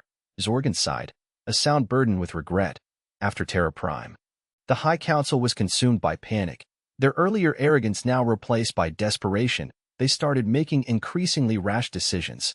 They deployed more forces, escalating the conflict without a coherent strategy. They were throwing fuel on a fire they did not comprehend. He continued, his voice growing somber. But the humans, they were learning and adapting. With each engagement, they grew stronger and more resourceful. They learned our tactics, they deconstructed our technology, and they discovered vulnerabilities. Like a virus, they continuously mutated to bypass our defenses. Lyra listened, absorbing every detail. The Cathar arrogance had not only caused their initial failure, but had blinded them to the latent potential of the enemy. And that very blindness triggered the inconceivable, the fall of Cathar Prime. Ghost ships. After the flagship debacle, Zorgan resumed, his deep voice resonating within the enclosed training chamber. A wave of dread washed over the fleet. The loss of a substantial portion of our vanguard was crushing. But even more damaging was the shattering of our perceived invincibility. That's when the ghost ships materialized. Lyra shifted, a concerned crease forming on her forehead. Ghost ships, Commander. Zorgan affirmed with a nod, his gaze drifting, swallowed by echoes of bygone days. Automated vessels, Lyra, human craft, purge of life support, their navigation systems cobbled together for a single, final act. Each a floating bomb, a minefield in the black. He paused, the silence pregnant with unspoken unease. They were unnerving to witness. Their transponders emitted garbled distress signals, desperate cries in a language our translators struggled to decipher fully. Yet, all knew it was a ruse. Every Cathar warrior sensed the trap instinctively. What was their appearance? Lyra ventured, her voice barely audible. Like phantoms, Zorgan replied, his multifaceted eyes mirroring a dim, inner light. Many were archaic models, freighters or transports, their hulls bearing the scars of atmospheric entry and asteroid impacts. Some were even derelicts, vessels presumed lost in prior engagements, repurposed for this grim task. They haunted the debris fields, virtually invisible against the backdrop of ruined metal and frozen corpses. Paint peeled from their surfaces, and their lights flickered sporadically, like dying embers. A chilling sight. He shuddered, an unusual display of vulnerability for the composed commander. And they infested every sector, lurking along escape routes, cloaked within the wreckage of our own fallen ships, waiting to pounce. Lyra envisioned it, the immense void, punctuated by these silent, deadly specters. The psychological warfare alone must have been devastating. Initial sensor sweeps proved inadequate. Zorgan continued, his voice regaining its customary authority. The humans employed rudimentary, yet effective countermeasures. They shielded the hulls with ablative materials, mimicking the thermal signatures of space junk. Primitive jamming technology scrambled our targeting systems. It was enraging. We, the masters of subspace communication, were being outmaneuvered by technology lagging centuries behind our own. The Cathar fleet, used to overwhelming power and swift victories, was hobbled by these insidious threats. Capital ships, designed to endure cascades of energy weapons, were now susceptible to these relatively uncomplicated, yet devastating attacks. The humans grasped a critical vulnerability within our ship design, Zorgan explained, his tone somber. They knew exactly where to hurt us. He hesitated, and Lyra knew the following recollection would be difficult. Our armor plating, while exceptionally resistant to energy-based weaponry, possessed specific weaknesses. Namely, the seams where the plates connected. These were unavoidable flaws, dictated by the fundamental laws of physics. Through diligent analysis of captured ships and data logs, the humans pinpointed these breach points. The ghost ships were programmed to precisely target them. And the shield system? Lyra probed, her mind racing. Our shield matrix was configured to disperse energy weapons across a broad area. Kinetic impacts, however, were a different matter. A concentrated blast, expertly placed, could overwhelm the shield generators, tearing a hole in our defenses. Zorgan's voice descended to a gravelly rasp. The ghost ships were crammed with high-yield explosives, the human equivalent of plasma charges, and shrapnel designed to penetrate armor. Guided by rudimentary sensors, they would close to within a few kilometers of their target, then detonate without warning. Zorgan closed his eyes briefly, re-experiencing the nightmare. The initial assaults were catastrophic. Entire sections of our capital ships were obliterated. Thousands of warriors extinguished in an instant. He opened his eyes, his gaze hardening. We adapted. Naturally, we deployed picket ships, smaller, more agile vessels, to intercept the ghost ships before they could reach their intended victims. That we refined our sensor sweeps, designing new algorithms to filter out the false signals. But the humans consistently anticipated our moves. They evolved, Lyra interjected, her voice tinged with grudging respect. They learned and changed. Zorgan conceded with a nod, a trace of reluctant admiration flickering in his gaze. Precisely. They learned to diversify their strategies, to exploit our shortcomings. They were indefatigable, resourceful, and utterly fearless. They fought like cornered predators. Again, he fell silent, lost in the torrent of memories. Lyra waited patiently, sensing the turmoil beneath his stoic facade. Kayatech, Zorgan finally uttered, his voice scarcely audible. She was serving as a lieutenant aboard the Blade of Cthar at that time. Lyra knew of Kayatech, the silent blade, that a figure of legend, whispered in reverence and apprehension throughout the Cthar military academy, that a warrior of unmatched skill and ferocity, enhanced with cybernetics and forged in the fires of countless battles. She was Zorgan's most trusted lieutenant, his right hand, but also a riddle, feared and respected in equal proportions. Kayatech possessed keen insight, Zorgan resumed, his voice regaining some of its force. She recognized the danger presented by the ghost ships early on. She advocated for a more aggressive defense, for actively hunting them down before they breached our lines. But her warnings went unheeded? Lyra surmised. Zorgan dipped his head. The Admiralty dismissed her concerns. They regarded the ghost ships as a minor inconvenience, a desperate act by a defeated foe. Their focus remained on consolidating our territorial gains, on preparing for the final siege of Terra Prime. He paused, his expression darkening. They were mistaken, tragically mistaken. Zorgan inhaled deeply.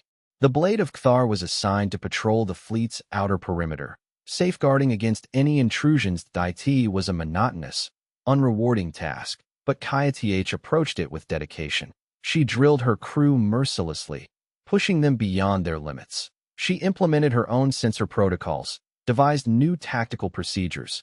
She was determined to be prepared for any eventuality.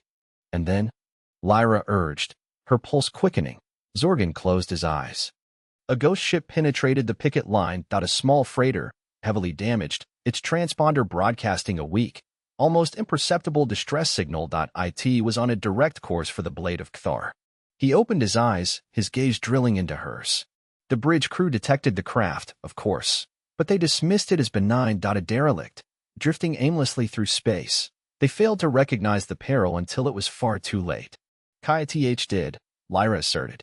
Kayatech noticed the subtle anomalies, the minute deviations from the projected trajectory. She recognized the indicators, the telltale signs of a vessel guided by rudimentary AI, Zorgan said, his voice strained and quiet. She ordered the Blade of Cthar to alter course, to evade the potential collision.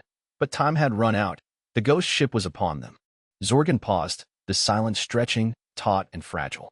The resulting explosion was earth-shattering. The ghost ship detonated directly against the Blade of Cthar's hull, breaching the shields and ripping through the armor plating. The bridge took a direct hit. The entire command crew perished instantly. Lyra gasped, covering her mouth with her hand. Kayatech? Zorgan nodded grimly. Kayatech survived. Miraculously, she was thrown clear of the epicenter, shielded by a collapsed console, but she sustained grievous injuries. Her left arm was severed, her face was severely burned, and her body was riddled with shrapnel. He paused, his voice thick with emotion. She was rescued from the wreckage, unconscious and clinging to life by a thread. The medical teams toiled tirelessly to save her. They replaced her missing arm with a cybernetic limb, reconstructed her face with synthetic skin. They augmented her body with implants and enhancements, transforming her into something beyond mortal. Lyra was aware that Kaya Th was heavily augmented, but she had never grasped the full extent of her wounds. She had always believed that the augmentations were a choice, an enhancement of her already considerable abilities. Now, she understood the reality. They were an imposition, a desperate attempt to rescue a life ravaged by war. The ordeal transformed her irrevocably, Zorgan continued, his voice edged with sorrow. It hardened her, making her even more pitiless and unforgiving. She became the silent blade. A warrior devoid of emotion, without compassion. A living weapon, dedicated to the annihilation of humanity. He paused, his gaze focused on some intangible point in the distance. But even amidst her darkest moments, Kaya Th never ignored the lessons she absorbed that day. She never underestimated the enemy. She never permitted arrogance to impair her decisions. Zorgan shifted his focus back to Lyra, his eyes conveying an urgent appeal. That is why I share this story with you, Lyra, not to romanticize the past, but to learn from it. Comprehend the devastating consequences of hubris, the essential need for adaptability, and the perils of discounting your adversary. He rose, his towering frame casting an elongated shadow across the training chamber. The Cathar Empire crumbled because we neglected to heed these warnings. Do not repeat our failure. Lyra ascended, her heart thrumming with a blend of apprehension, reverence, and resolve. She now understood why Zorgan had chosen to reveal these painful memories. He wasn't merely recounting history, he was issuing a caution, a plea for a different future. I understand, Commander, she responded, her voice resolute and unwavering. I will not forget this. Adapt or die. The air in the observation bubble above the research labs vibrated with pent-up energy. Lyra adjusted her stance, the angles of her carapace catching the frigid glare of the overhead lamps. You said things shifted after Kaya Th's transformation. Zorgan's multifaceted eyes, typically cold and distant, now churned with conflicted emotion. A slow nod, his mandibles clicking a muted counterpoint to the lab's hum. Evolve or perish, that became the brutal truth. The Council, rocked by Prime's demise and the relentless human offensives, finally loosened the leash on our science divisions, belatedly. The word belatedly tasted like acid on his tongue. Below, the lab seethed with purpose. Cathar scientists, their chitinous frames bowed over sparking energy conduits and struggling bioconstructs, toiled with feverish intensity. The sharp, metallic scent of ozone battled with the cloying sweetness of dissected entities, permeating the air. Before, they were seen as necessary nuisances. Zorgan's voice resonated, a low rumble. Their research, deemed too esoteric, the Council clung to tradition, to overwhelming brute force. The humans proved that abstract ideas could wound as deeply as a plasma barrage. Lyra's gaze fixed on a team grappling with a pulsating, light-emitting core. Their assignments? Everything. Frantically. We needed answers yesterday. You know the ghost ship story. Exploited our shield harmonic vulnerabilities. Simple oversights, weaknesses ignored for centuries, deemed inconsequential. Humanity weaponized our self-assurance. A heavy pause, pregnant with unspoken regret. Initial focus, shield integrity. Siphoning power from weapon systems to bolster defenses. A blunt tool, but it bought us precious time. He indicated a smaller, isolated lab. There, the quest for counter-weaponry, Project Silencer. Disrupting the ghost ship's automated command networks. Microtemporal distortions were the key. Untested, volatile, but the potential reward, astronomical. Success? Lyra asked, her voice a breath. Zorgan's expression hardened to obsidian. Eventually, after countless losses, the early results. Catastrophic. Small-scale time anomalies ensnared our own vessels. One incident even reversed the ontogeny of an entire squadron, turning grizzled veterans into helpless grubs. A visible shudder seized him. A day of infamy. He turned away, pacing restlessly. Hardware was only half the equation. Our tactics, our whole approach to war, required a radical overhaul. Lyra followed, unwavering. How so? Our battle formations were optimized for obliterating static targets, for protracted sieges.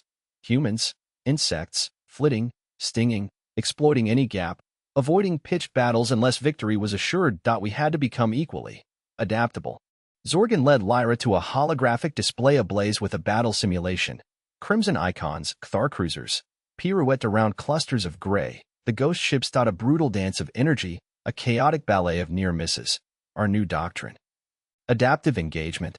Smaller, nimble hunter packs, designed to respond to dynamic situations. In more calcified formations. Each ship commander empowered to make autonomous decisions, based on real-time intelligence. A seismic shift from tradition. Lyra studied the swirling icons. Chaotic is an understatement. It was, Zorgan conceded. Initially. Senior commanders, steeped in tradition, resisted. They yearned for predictability. Many paid the ultimate price for their inflexibility. He indicated a specific sequence. Cruiser Vanguard. 7. Commander Tharzak, a decorated veteran, held formation despite a converging swarm of ghost ships, adhering to protocol, vaporized. The tone was flat, yet Lyra sensed the banked frustration, the simmering rage at lives squandered for the sake of adherence to outmoded doctrines.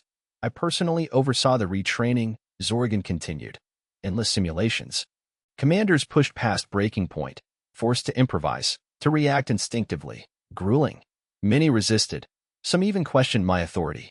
And Lyra prodded, relieved of command. Sent back to the academies to relearn obedience. Sentimentality had no place.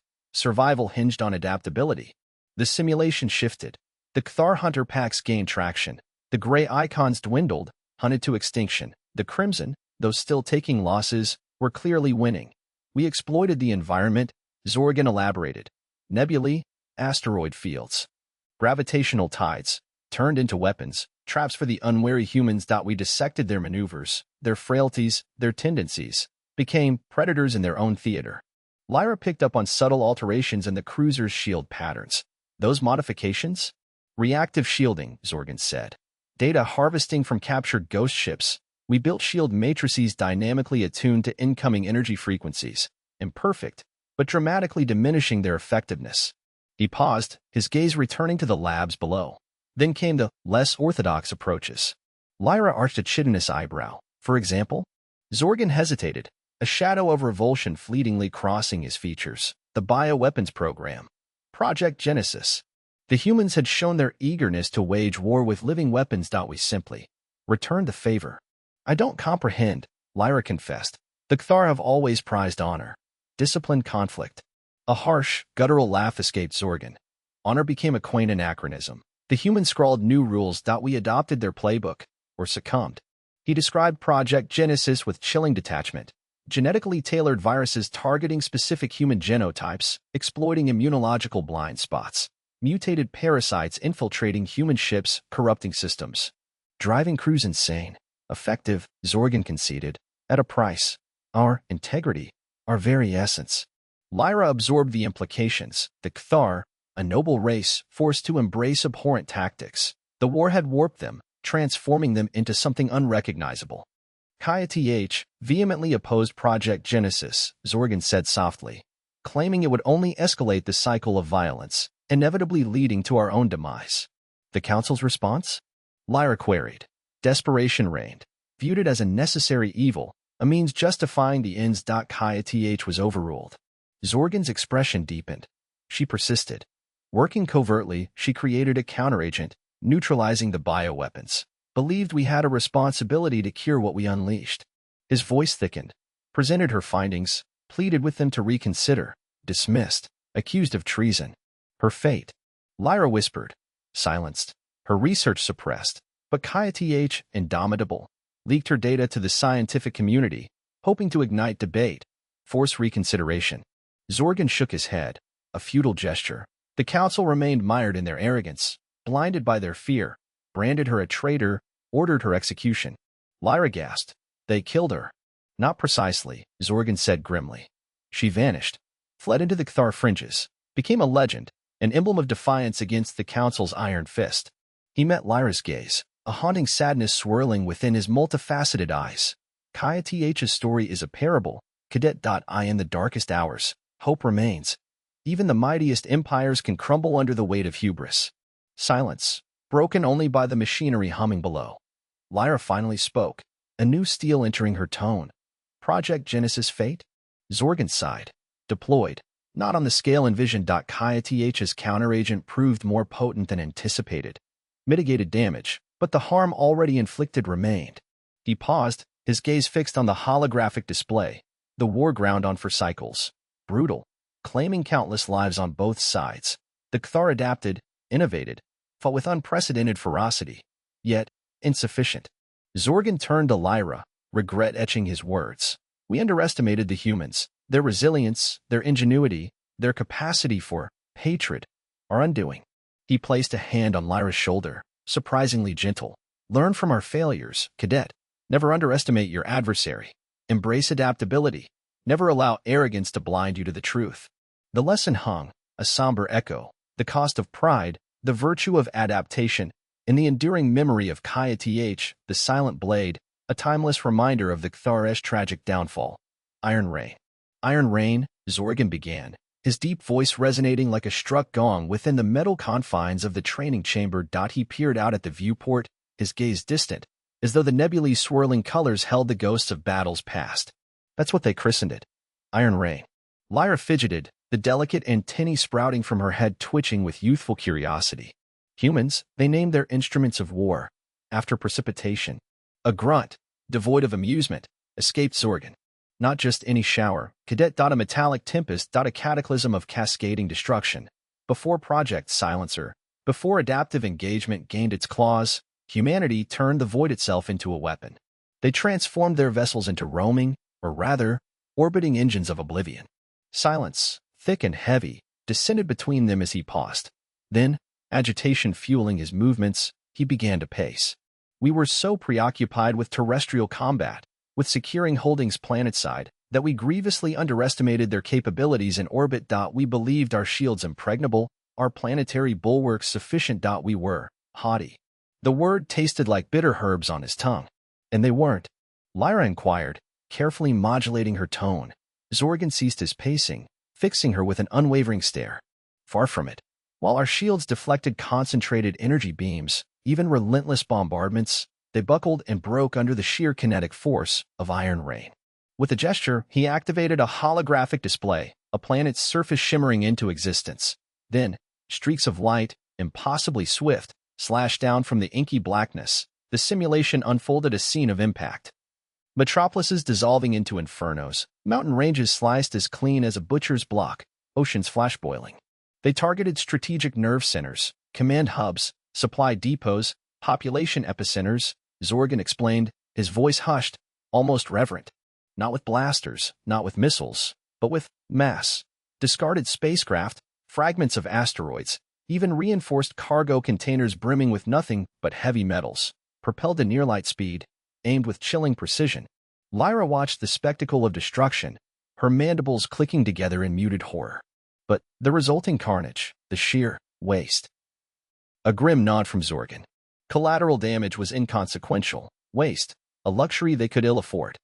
Their very survival hung in the balance, cadet, and they willingly sacrificed everything and everyone to secure it. He conjured the memory of the first Iron Rain he'd witnessed. He was stationed at a forward operation base on a recently conquered world. The base, deemed secure, shielded. A vital springboard for further ventures into human territory. He recalled the officers' smugness, their confidence bordering on foolhardiness. Then the sky erupted in white, not a gradual dawn, but an instantaneous, searing flash that penetrated even the fortified viewport of the command center. The ground convulsed violently. Knocking him off his feet. He scrambled upright, his senses reeling, to see the firmament awash in falling detritus, incandescent metal, warped plasteel, and something else, something darker, more ominous. Initially, we presumed a shield malfunction, Zorgan continued, his voice roughened by the recollection. A power surge. Then the comms went silent, the lights flickered, then died, and the screaming commenced. He needed no simulation to conjure the screams. They were branded into his memory, a cacophony of anguish that resonated in his darkest dreams. The cries of soldiers immolated within their bunkers, the shrieks of civilians caught in the blast radius, the death throes of the dying. The base vanished, he stated, his voice devoid of inflection, reduced to a smoking pit. Only molten slag and fragments remained. Lyra swallowed hard, Her gaze riveted to the unfolding simulation. The light trails continued to plunge earthward, each impact a miniature Armageddon. How could they perpetrate something like that? Turning from the display, Zorgan's expression was unreadable. Desperation dictated their choices, Cadet. They were outgunned, outnumbered, outmaneuvered. Unable to wage a conventional war, they embraced asymmetry. They transmuted their weaknesses into advantages, their desperation into a fearsome weapon. He recalled the psychological fallout of the Iron Rain, the dread that seized the Cthar ranks, the palpable uncertainty, the chilling realization that nowhere offered true sanctuary. Even the most heavily defended bunkers could become sepulchres. It eroded our resolve, Zorgan confessed. We had possessed such unwavering confidence, such certainty of triumph, but the Iron Rain demonstrated the high cost of hubris. It exposed humanity as something other than the feeble, pitiful species we had imagined.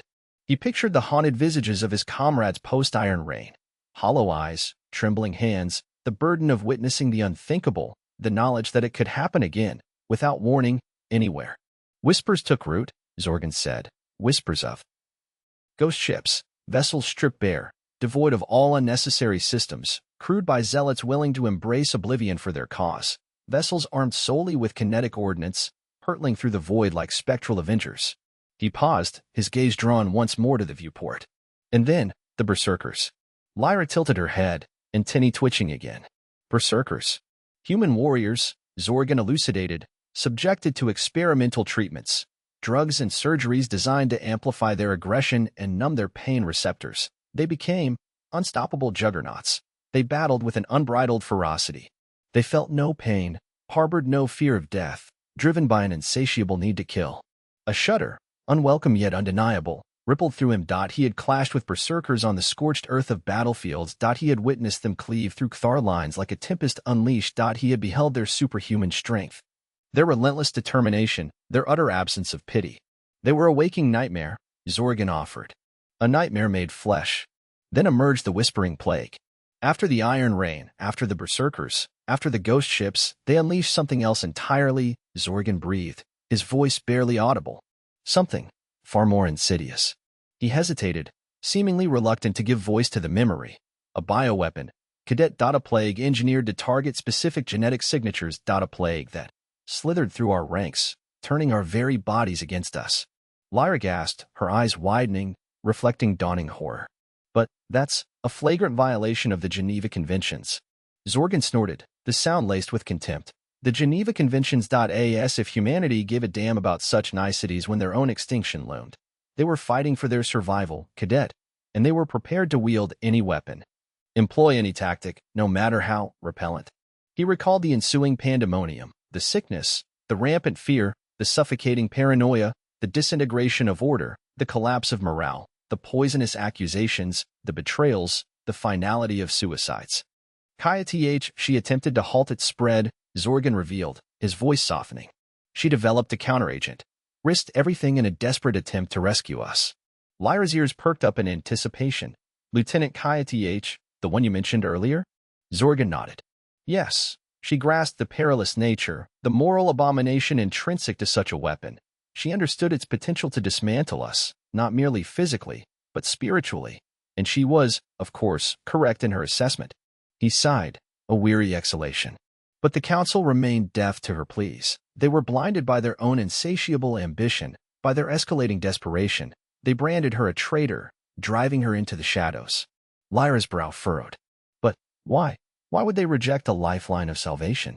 Shaking his head sadly, Zorgan replied, because she challenged their authority, because she dared to question their increasingly flawed judgment, because her very existence served as a constant reminder of what they had forfeited, of the monstrosities they had become. He paused, his gaze locking onto Lyra's. The Iron Rain, Cadet. It was far more than a mere weapon of war. It was a symbol, an emblem of our collective arrogance, our catastrophic failure to comprehend humanity, our relentless descent into the abyss of moral compromise. Turning back to the viewport, his eyes drifted through the swirling nebulae. We labored under the delusion of superiority. We considered ourselves invincible, but we were tragically, devastatingly mistaken, and the Iron Rain delivered that bitter lesson with the utmost brutality. The simulation continued its grim spectacle on the holographic display, the descending trails of light forever falling, the reverberating explosions echoing in the sterile silence of the training chamber.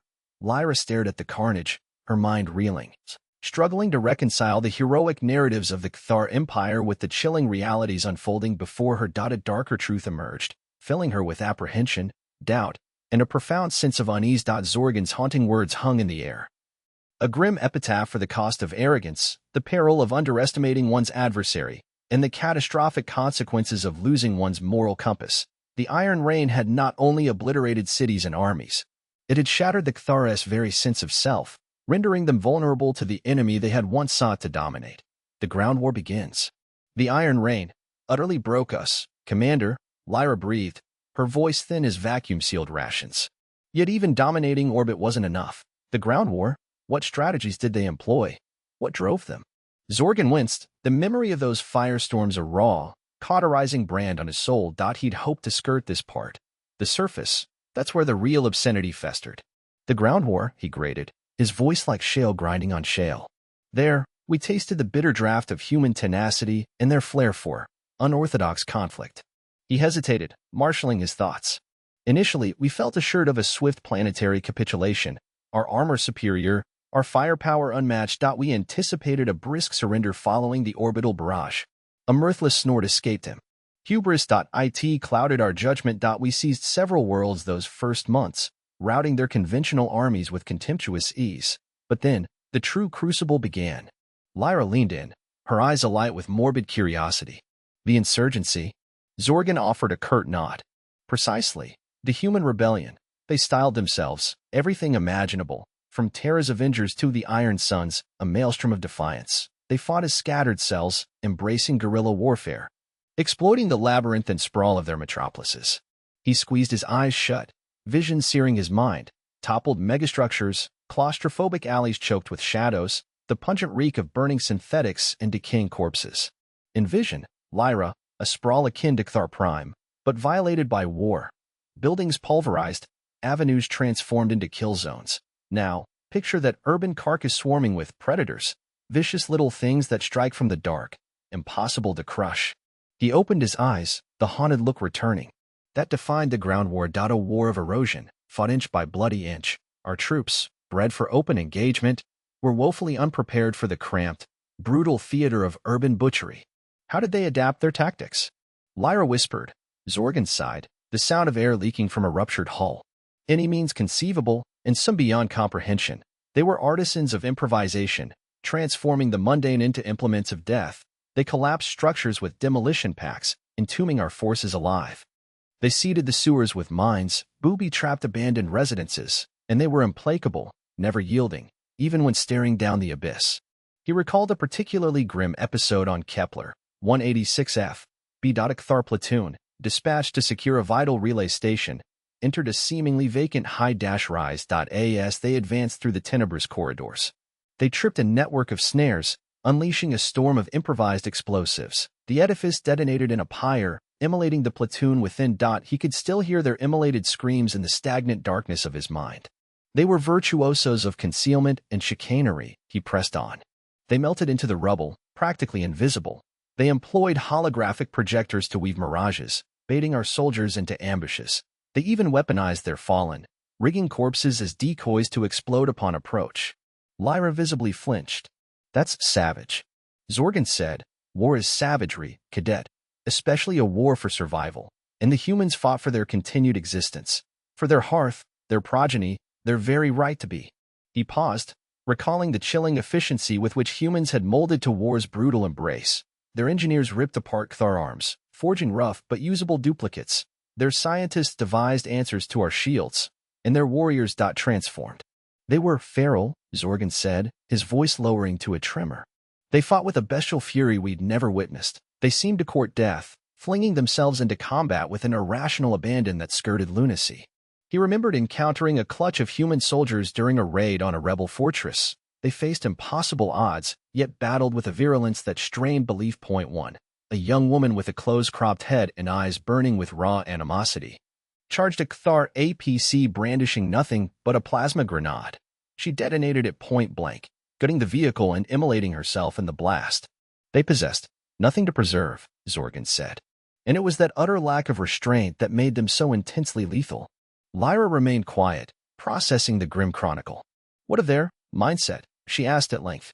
How did they sustain their combat effectiveness in the face of those odds? Zorgan weighed the inquiry. That was one of their major strengths. Their mindset. It was transferable. They found grit from each other, from their communal pain, and from their resolute convictions to their cause. He could still recall the propaganda broadcasts that humans cast out across the subjugated lands. They showed pictures of defiance, resistance, and hope. They spoke of freedom from Cthar rule, where humanity would succeed again. People heard it. People believed. They had a saying, Zorgan stated. Even in pitch-dark night, mankind's spirit prevails. He sighed. Romantic and foolish in reality, but effective. It pushed them to continue to engage, even when everything was lost. He paused, reminiscing about a particular human resistance figure, known as the Ghost. He was adept at stealth and sabotage, a phantom who stalked the Cthar forces, attacking whenever and disappearing. He symbolized humans' hope, a continued reminder that the Cthar were not undefeatable. The Ghost. Zorgan mumbled. He created problems, impossible to apprehend. Everywhere at once. We dedicated whole legions to his chase, but lost. Zorgan felt a sting of respect. No, maybe just an appreciation of the human cunning. They mastered psychological warfare, Zorgan resumed. They used propaganda, sabotage, and terror to wear down our morale and spread divisions. They told rumors, planted fake information, and exploited our internal weaknesses. He remembered the fear that had gripped the Cthar soldiers. They were scared of the unknown, of seeing the enemy, death around corners. This chipped away at their confidence and willingness to fight. The ground war, Zorgan ended, was fierce, a war of attrition and survival. We lost, not from our equipment or firepower, but from our mistake of not understanding humanity. He stared at Lyra. Remember this, cadet. Never underestimate your opponent. Never assume superiority, and never, ever, dismiss the lessons of that war. Lyra nodded, fear and understanding in her eyes. Human wars stood apart from the fast victory the Cthar thought of. It was testaments to resilience, ingenuity, and humanity's blood-mindedness. A lesson that Lyra would not forget. Commander, Lyra asked after a lingering silence, you mentioned unconventional warfare. Can you elaborate? Zorgan winced, his mandibles clicking in discomfort. He hoped to avoid this. That was a dark chapter, with morally suspect decisions and great effects. The humans, Zorgan said, didn't fear bending the code. Practices that were immoral. He paused, struggling to find the proper words. They formed biological weapons, altered bacteria and viruses targeting specific Cthar markers, released in cities, causing sickness and death. Lyra gasped. Biological weapons. That's a violation. Zorgan snorted. The rules were meaningless during survival. The humans were fighting for their existence. No concerns for regulations. He remembered the fear when the bioweapons happened. Soldiers fell sick, bodies ruined by disease. The Cthar medicine couldn't handle the infected. We tried to develop countermeasures, Zorgan said, but the humans were one step ahead, constantly changing the viruses, resisting vaccines. A losing fight. He paused, remembering the power of the human bioweapons, silent killers, wiping out many. It was a reminder about how far humanity would go to defend itself. They also created enhanced warriors, Zorgan continued, his voice barely audible. Genetic engineering and cybernetics made soldiers with strength, speed, endurance. Lyra's eyes widened. Like the berserkers? Zorgan seemed surprised. Where did you hear that term? Historical texts. Censored. Zorgan nodded. The berserkers, they were frightening. Unstoppable, tearing through armor with their hands. Fueled by hormones, impervious to fear, monsters. He shuddered at facing one in battle. They deployed ghost ships, Zorgan whispered. Unmanned vessels, cloaked and armed with weaponry. Appearing, wreaking destruction, and disappearing. Hitting supply lines, crippling warships, spreading chaos throughout. He paused, remembering the silence that preceded a ghost ship. Then, the explosion. And the whispering plague, Zorgan added, voice trembling. A psychological weapon. Mind control, spreading through the ranks, turning soldier against soldier. Doubts, madness, violence. Tearing legions apart. Lyra stared at Zorgan. The whispering plague, that's terrifying. How? Zorgan shook his head. Never fully understood. Sonic technology, psychic manipulation, it was devastating. He paused, reminiscing about the bloodshed during the plague. The humans, Zorgan ended, were willing to do anything, to use any weapon, to achieve victory, not bound by the rules, the ethics, or morality, and that made them dangerous. Human traps. Human traps, Zorgan spat, the words a bitter pill on his tongue. Insidious doesn't even begin to cover it. A creeping rot. They eroded morale faster than any bombardment could manage. He drifted into a haunted silence, lost in the labyrinth of his past. Lyra waited, sensing the tempest brewing behind his usual iron control. At first, Zorgan rasped, voice like gravel grinding on stone, we saw them as quaint, crude IEDs, pressure plates linked to scavenged explosives. Thought it was child's play for a Cathar demolitions team. A mirthless exhalation escaped him. We were catastrophically wrong. He began to dissect the traps, not as isolated events, but as a creeping, calculated campaign of attrition. They mapped our routes, our formations, our predictable, everything. The initial ones, simple, granted. A tripwire snagging a grenade, hidden under debris. A plate beneath a pile of rubble in some forsaken alley. But they adapted. Lyra. They evolved. He painted a grim tableau of urban warfare turned inside out. A Cathar patrol, steel-clad and confident, marching down what appeared to be a deserted street. The vanguard, a heartbeat too late. Disturbing a near-invisible monofilament. A building across the way, packed with jury-rigged demolition charges and repurposed anti-tank ordnance, erupts in a cataclysmic symphony of destruction. The patrol is pulverized, survivors left deafened. Reeling, easy targets for unseen marksmen. They weaponized the very city against us, Zorgan growled. Buildings poised to collapse onto our columns. Sewers teeming with flammable runoff, ignited by a single errant spark. Seemingly random gas leaks that transformed entire districts into raging infernos. He spoke of stickies, hastily made explosives plastered with adhesive, raining down from rooftops onto Cathar armor. Of corpses rigged to detonate upon handling. Morphing rescue missions into fatal gambits. Of discarded ration packs laced with paralytic toxins that induced a living hell of helplessness. They grasped the brutal calculus of conflict. Lyra, they knew exactly how to prey on our compassion, our sense of obligation. A wounded soldier, lying in the street, pleading for aid. Approach, offer succor, and trigger the claymore nestled beneath him. Zorgan paused, his breathing ragged. The worst, the psychological snares, illusions woven to exploit our deepest terrors. A tremor passed through him, despite the ambient warmth. He recounted episodes of Cathar soldiers entering seemingly deserted structures, only to be confronted by holographic apparitions of loved ones, begging them to end the war. Or stumbling upon meticulously crafted scenes of unspeakable torture, using mannequins and sonic recordings designed to shatter their resolve.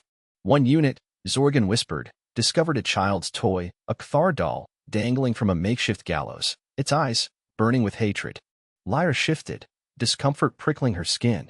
She had heard whispers, rumors circulating among the cadets about the horrors of the human war, but to hear it raw, unfiltered, from a commander who had lived it, it was profoundly unsettling. The ghost ships, Zorgan stated abruptly, his voice regaining a semblance of authority. That was their most callous trap. We'd intercept distress signals from Cathar vessels, seemingly adrift, crippled by human aggression. Frantic pleas for assistance. Naturally, we responded, dispatching boarding parties to retrieve what was left and salvage the crew, only to discover emptiness. He elaborated, explaining how the ships were meticulously scrubbed clean, devoid of all vital signs.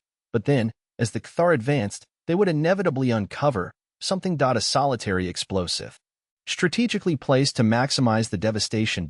Or a bioweapon, silently dispersed through the ship's arteries, transforming rescuers into the doomed.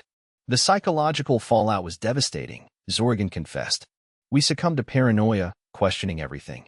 Every vacant structure, every stray object, every emergency transmission, a potential death trap. He depicted the growing pall of dread that enveloped the Cathar ranks. Soldiers perpetually on edge, recoiling at every shadow, second-guessing every directive. Casualties spiked, not just from the traps themselves, but from friendly fire, fueled by fear and suspicion. Our training? Worthless, Zorgan spat.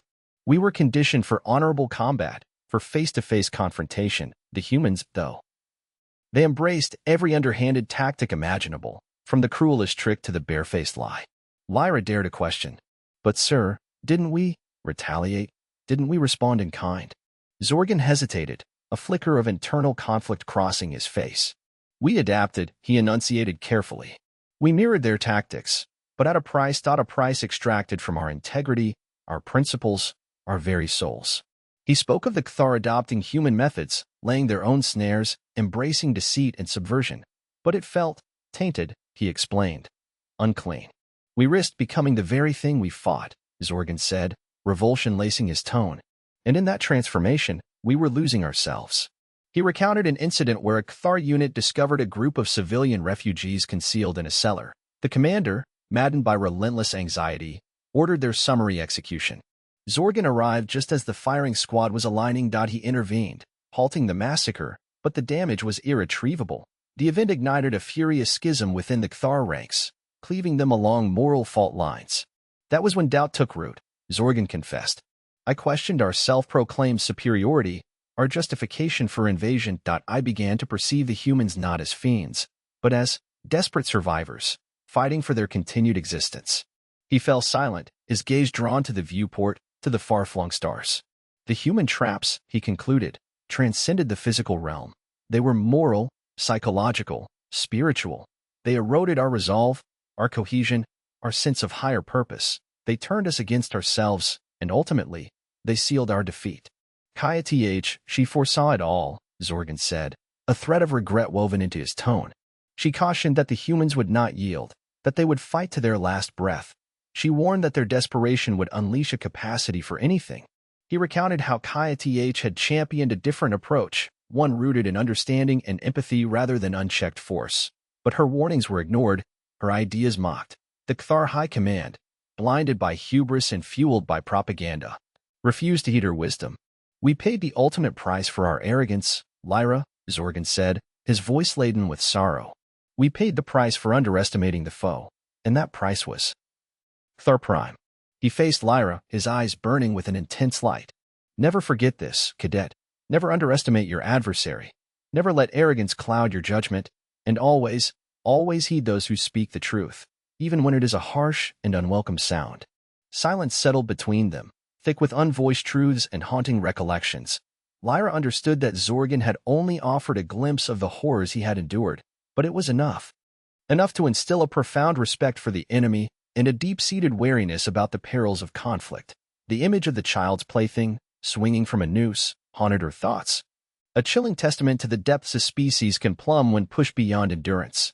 She shuddered and met Zorgan's gaze with newfound comprehension. The war wasn't just a military failure, it was a moral one, a spiritual one. A collapse that had shattered the Cthar Empire and left behind scars that would never disappear, berserkers. Then there were the berserkers, Zorgan grated, the word leaving a bitter residue, like inhaling the fumes of a dying fire. Lyra's sensory tendrils vibrated, a silent question. That designation, so freighted with dread, had never crossed his lips before. The air congealed, thick with unacknowledged horrors. Berserkers, Commander, she ventured, her voice a fragile thread. Zorgan's multifaceted gaze shut tight, the creatures' visages searing themselves deeper into his consciousness. In their extremity, humanity plumbed depths that should have remained uncharted. They transformed themselves. Through genetic manipulation, cybernetic augmentation, alchemical concoctions, they birthed nightmares. Deliberately. His eyes snapped open, pinning Lyra with a look that threatened to dissect her very being. Picture a Cthar commando, Lyra, now amplify him. Inject him with raw, untamed fury, disregard for anything including his own life, and bolster him with every weapon imaginable. Lyra's mandibles clicked a staccato rhythm of unease. Such a prospect defies comprehension, Commander. Incomprehensible, and yet, stark reality. Subtlety and cunning were alien concepts to the berserkers. They were a crude implement, yes, but wielded with earth-shattering force. Their physiques were reconstructed, muscle fiber woven denser, bones laced with experimental alloys, reflexes honed to speeds previously only theorized. But the most unsettling modification was to their very core of being. They were programmed, bereft of fear, empathy, any flicker of moral constraint. All that remained was the incandescent drive to eradicate. He paused, the initial, disbelieving reports echoing in his mind, dismissed initially as mere propaganda, until the holovids began to surface, jagged, erratic imagery that sent tremors down even the most battle-hardened Cthar spinal columns. Early iterations were flawed, unstable. Their systems collapsed under the strain, their augmented forms unable to endure. But humanity is nothing if not adaptable. The process was refined, birthing berserkers who were not only devastating but durable. Zorgan recalled the hushed consultations in war rooms, the frantic search for a countermeasure. Standard weaponry proved largely ineffective. Plasma discharges ricocheted uselessly off reinforced skeletons. Kinetic projectiles served only to enrage them further. Even sustained volleys of heavy artillery frequently failed to halt their advance. Armor, when they even bothered with it, was perfunctory, more of a visual deterrent than actual protection. They placed their faith in their enhanced physiology, their amplified strength and velocity, and their unbridled ferocity. They fought with the savagery of cornered beasts, rending flesh, pulverizing bone. They were a maelstrom of devastation, leaving a swathe of ruin in their wake. Lyra's throat constricted. Surely, they were not invincible? No, Zorgan conceded, the word heavy with grudging respect. Invincibility was beyond them, but they presented unprecedented challenges. Neutralizing them required concentrated barrages, specialized armaments, and often sheer overwhelming numbers. And even then, they exacted a heavy toll, often dragging several Kthar down with them. He conjured a particularly visceral Halavid Kthar squad, encased in heavy armor and brandishing plasma rifles, ambushing a solitary berserker amidst the rubble of a razed human settlement. The berserker, a colossal figure smeared with gore and eyes that blazed with primal rage, had simply charged headlong into the trap. Plasma erupted, engulfing the berserker in incandescent energy. Yet, the creature pressed onward, dismissing the searing blast as mere insect bites. Reaching the foremost Kthar warrior, it breached the armor with its bare hands, reducing the unfortunate soldier to a pulpy mess and a crimson explosion. The remaining Kthar unleashed another volley, but the berserker moved with preternatural swiftness, evading the plasma bolts and closing the gap. Within seconds, the entire squad lay annihilated, their bodies contorted and shattered beyond recognition. They eviscerated our armor as if it were parchment, Zorgan whispered, his voice barely audible. Their grip possessed the force of industrial machinery. They could reduce a Kthar cranium to splinters with a single squeeze. He shook his head, trying to eject the ghastly images swirling in his mind. We adapted. Naturally, we devised new strategies, new implements of war. But the berserkers, they compelled us to engage in a manner that was distasteful. Close quarters combat, hand-to-hand grappling. A reversion to barbarity. Yet, undeniably effective. Zorgan lapsed into silence, lost within the labyrinth of his memories. Lyra remained steadfast, sensing the profound weight of his words.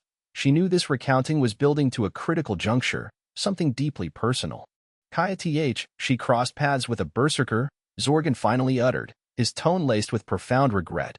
Lyra gasped, a sound of profound shock. The silent blade was an icon within the Kthar military. A masterful strategist, a remorseless combatant, and Zorgan's most reliable lieutenant. The very notion of her vulnerable, wounded, seemed almost blasphemous. It occurred early in the conflict, Zorgan continued. Before we fully grasped the extent of the threat they posed. Kth was leading a reconnaissance patrol through a hotly contested zone. They were waylaid, not by a formidable force, but by a solitary berserker.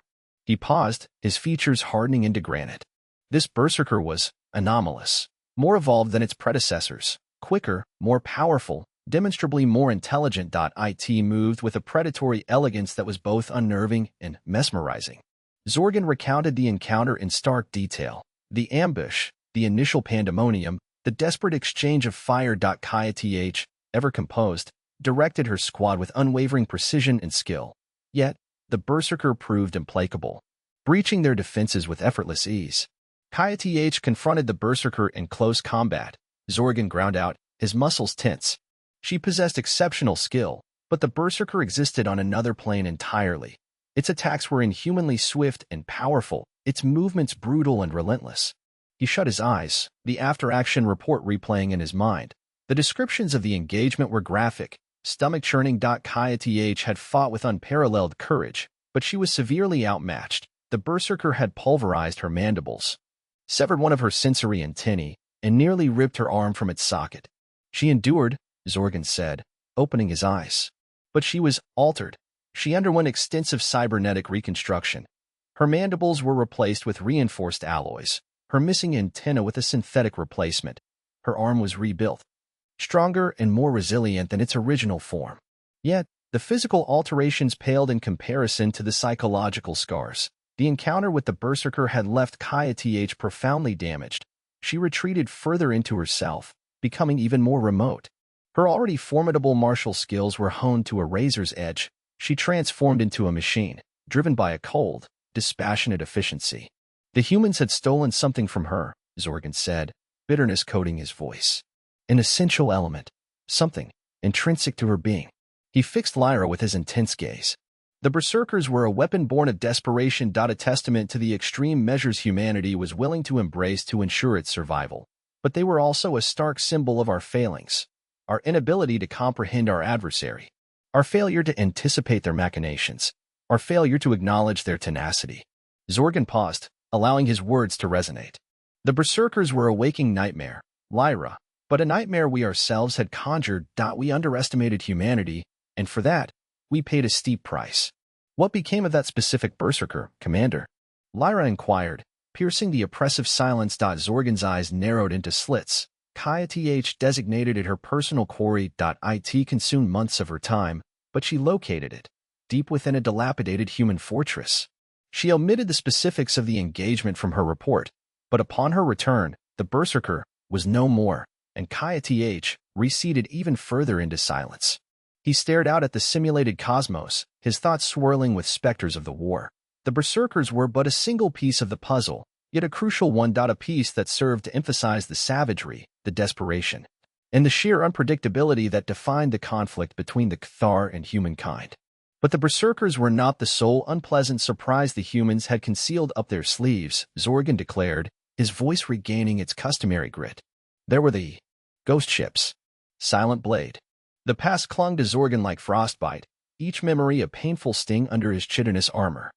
He shifted, the cool, sterile plasteel of the training room wall a jarring contrast to the grimy recollections he wrestled with. Lyra's attention was a palpable thing, her antennae subtly telegraphing her focus. Kaya Th, the aftermath twisted her. Not that she was a social butterfly beforehand, Zorgan rumbled, his voice a deep resonance. But what transpired. It carved her out, leaving only a stark, fervent resolve. The image seared his mind. Kaya Th, helpless, bound to the surgical platform. The augmentation bay reeked of ozone and blood. Thrumming with the somber drone of repair machines. He'd been forced to witness the Cathar's finest bioengineers dissecting and reconstructing her. A Berserker had nearly obliterated her, not merely physically. Though her body had sustained horrific damage. It had invaded her psyche, leaving lingering tendrils of terror and fury that eluded all attempts at therapeutic erasure. The augmentations were supposed to mend the devastation, granting her enhanced strength, velocity, and resilience. They were also intended to forge a weapon, a direct counter to the Berserker Scourge. Zorgan recalled the lead surgeon, Thericon, a woman whose effect was as precise as her incisions, detailing the procedures with dispassionate clarity. A carbon fiber lattice to fortify her skeletal frame. Microservos grafted onto muscles, granting impossible speed. Rerouted neural pathways, honed for lethal efficiency. Even her ruined eyes would be replaced by cybernetic lenses, affording unparalleled acuity and targeting. The actuality had been a brutal violation, the whine of bone saws, the sizzle of lasers sealing wounds. The rhythmic pulse of bioscanners. Kaya Th's body, though insensate, writhed against her restraints, a silent scream etched in every twitch. Zorgan yearned to avert his gaze, to shield himself from the butchery, but he remained rooted. He owed her that much. The neural augmentation was the most unnerving. Hair-thin probes, like metallic parasites, burrowed into her brain, charting and reconstructing her neural architecture. He watched the cascading data on the monitors, a labyrinth of connections being reforged. They were suppressing empathy, blunting fear, sharpening focus. They were transmuting her into something less intrinsically Cathar. When she finally regained consciousness, days elapsed, she was irrevocably changed. Her movements possessed an unsettling precision. Her new eyes, radiating a frigid azure light, seemed to dissect all they beheld. Her speech was minimal, her voice a modulated, monotonous drone. The terror had vanished, superseded by a chilling indifference. Her trial by fire came swiftly in the training arena. She faced a hand-picked squad of elite Cathar warriors, each a master of combat. They wielded standard energy rifles and vibroblades. Kaya Th possessed only her revamped body. From the observation deck, Zorgan's mandibles tightened. He knew she had power, but the reality exceeded his grim expectations. She moved with preternatural swiftness, a wraith-like blur that disoriented and confounded her adversaries. Energy bolts became trivial to avoid, her augmented reflexes predicting their trajectories. Her carbon-laced limbs delivered cataclysmic force, pulverizing bone and crumpling armor. The clash dissolved in minutes. The elite squad, broken and aching, littered the floor. Kaya stood centered in the arena. Her respiration barely elevated, her sapphire eyes devoid of warmth. Not a single syllable escaped her lips. Afterwards, Zorgan discovered her in the armory, meticulously polishing a vibroblade until it gleamed. It was flawless, reflecting the ambient light with perfect clarity. Kaya, he began softly. She offered no glance upward. Commander, your performance was exemplary. I executed the dictates of my programming. Her utterance landed like a physical blow. Zorgan felt a flicker of something akin to despair. He had harbored the delusion that a fragment of the former Kaya might endure, but she was extinguished, replaced by this construct. The augmentations. They haven't redefined you, Kaya. You remain a Kthar warrior. You still possess honor. At last, she raised her gaze, her eyes like chips of glacial ice. Honor is an indulgence we can no longer afford, Commander. The humans, they wage war without principle. They strive only for victory. We must reciprocate. Her words echoed the brutal paradigm the Kthar now faced. The antiquated codes, the traditional martial doctrines, were impotent against a foe that embraced anarchy. Humanity had compelled them to adapt, to give sanctuary to the darkness that lurked within. What befell you, Zorgan barely breathed, was not your fault. The attribution of blame is irrelevant, she countered, returning to her blade. The immutable truth is that it occurred, and I will guarantee its singularity. It will never recur for anyone. That became Kaya's raison d'etre. To be the bulwark safeguarding her species from the terrors of the human conflict. To be the instrument of retribution striking against their oppressors. She was henceforth known as the Silent Blade. A warrior of unequaled prowess, utterly merciless, and completely severed from the emotional carnage of war. She volunteered for every mission, every peril-laden assignment. She hunted berserkers with unwavering intensity, stalking them across the desolate landscapes of conquered planets. She meticulously studied their maneuvers, their vulnerabilities, their monstrous strengths. She learned to predict their every inclination, to exploit their bestial fury. Zorgan watched her ascend to legendary status. He observed her rise through the ranks, earning the respect and dread of her compatriots. He witnessed her orchestrate countless triumphs, preserving countless lives, but he also witnessed the cost. The higher she rose, the more unreachable she became. She became a specter, haunting the periphery of their society, forever stained by the trauma she had endured. At times, Zorgan wrestled with the ethics of their actions. Had they rescued Kaya, or had they obliterated her? Had they fashioned a weapon to repel the humans, or had they become a mirror of the enemy? She was effective, Cadet, Zorgan said, shattering the silence. Indisputably so, but at what forfeiture? He scanned Lyra's expression, searching for evidence that she grasped the gravity of his words. He yearned for her to glean wisdom from Kaya's trajectory, to appreciate the perils of sacrificing one's intrinsic humanity on the altar of triumph. The Silent Blade, Lyra murmured, her antennae drooping in contemplation. She sounds formidable. She was, Zorgan affirmed. But hold this truth. Might divorced from compassion is a perilous thing, and victory purchased at the expense of one's soul is a barren victory indeed. He paused, the haunting image of Kaya's frigid, sapphire orbs burned into his sensorium. After Kthar Prime crumbled, he resumed, his voice thick with lament. Kaya vanished. Her fate remained shrouded. Some whisper that she turned renegade, preying upon human stragglers in the Outer Rim. Others suggest she simply faded, unable to reconcile with the obliteration of her homeworld. I find solace in the fiction of finding peace, sequestered far from the conflagration. He knew, with unshakable certainty, that it was a fantasy. Kaya had become a creature of war, tempered in the crucible of human aggression. She could never truly outrun the specter of the berserkers, or the memory of the monster she had become in order to fight them. The Silent Blade, Zorgan reiterated, his voice a low growl of warning. A living monument to that which we shed, and that which we embraced, in our desperate scramble for survival. He fixed Lyra with an intense stare. Never excise that, Cadet. Never permit the horrors of conflict to eclipse the paramount virtue of compassion, for in doing so, we gamble with our very souls, risking transformation into the monsters we swore to eradicate. Lyra nodded slowly. Her eyes widened. She understood that Zorgan wasn't spinning a mere yarn. He was delivering a crucial lesson, a stark warning. A heartfelt plea to circumvent the blunders of yesteryear. The training room air was dense with the weight of unarticulated emotions. Silence hung between them, broken only by the faint hum of the ventilation. Zorgan knew the memories would persist. An unremitting reminder of the cost of hubris and the devastating consequences of war. He also knew his duty. To impart those memories was paramount, to ensure the Kthar never repeated history's mistakes. Whispering plague. The berserkers were savage, cadet, Zorgan rumbled, his voice resonating through the small briefing room. But the ghost ships thought they inspired a deeper dread, a primal fear. Even those pale beside what followed. An unseen terror. An insidious enemy. Something human. Lyra, brow furrowed, leaned in. You refer to the whispering plague, Zorgan finished, the name hanging in the air like a shroud. It began with whispers. A tickle in the throat, a fleeting fever, brushed off as trivial, a mere irritant amidst galactic conflict. Hubris blinded us to the growing threat. We, in our presumed biological superiority, barely acknowledged the initial flare-ups. A fatal error. He paused, his gaze lost in the viewport, as if the past specters danced among the distant stars. It metastasized with terrifying alacrity. Unlike any affliction we had charted. It didn't deliver a swift demise, not initially. It sapped strength, drained vitality. It targeted our core being, our very Kthar identity. Lyra shuddered. Targeted your identity?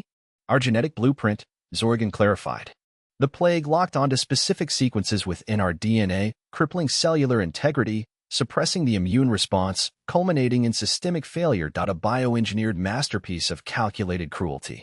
Exploiting our inherent vulnerabilities, and its insidious nature lay in its near imperceptibility. By the time the first signs manifested, contagion was rampant, unknowingly spreading through comrades, families, entire sectors.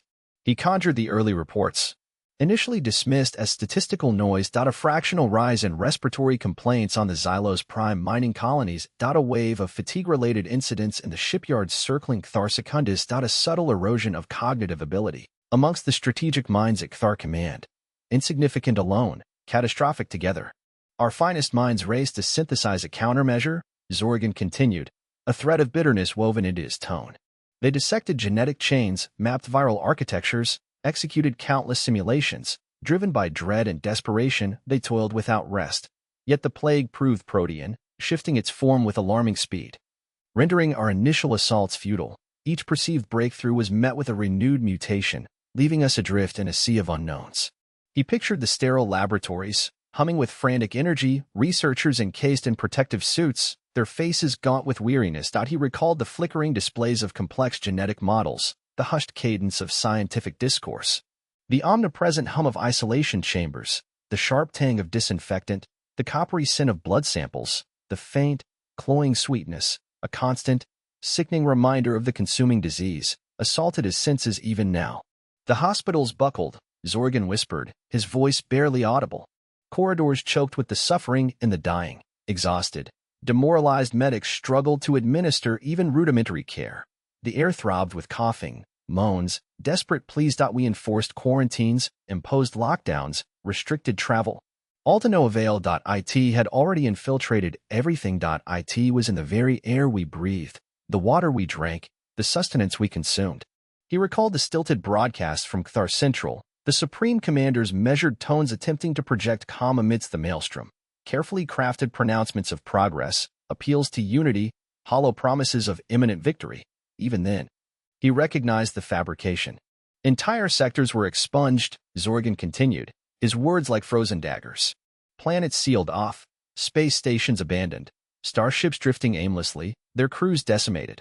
Contact was severed, condemning billions to a slow, agonizing decline. A difficult decision, a necessary sacrifice, they declared. But in the eyes of the officers carrying out those orders, he saw the truth, guilt, shame, the crushing weight of complicity. He felt again the oppressive silence on the bridge of his flagship as they implemented the quarantine. The vacant expressions of the crew, their faces ashen, the burden of command threatening to buckle his knees. The faint, fractured transmissions from the doomed colonies still haunted him, desperate cries dissolving into static. The plague didn't merely extinguish life, Zorgan said, regret lacing his voice. It shattered morale.it, fostered discord.it, sowed seeds of mistrust.it, turned us upon ourselves. Some, predictably, cast blame upon the humans, demanding retribution, calling for ever more brutal reprisals. Others challenged the leadership, accusing them of incompetence, of negligence.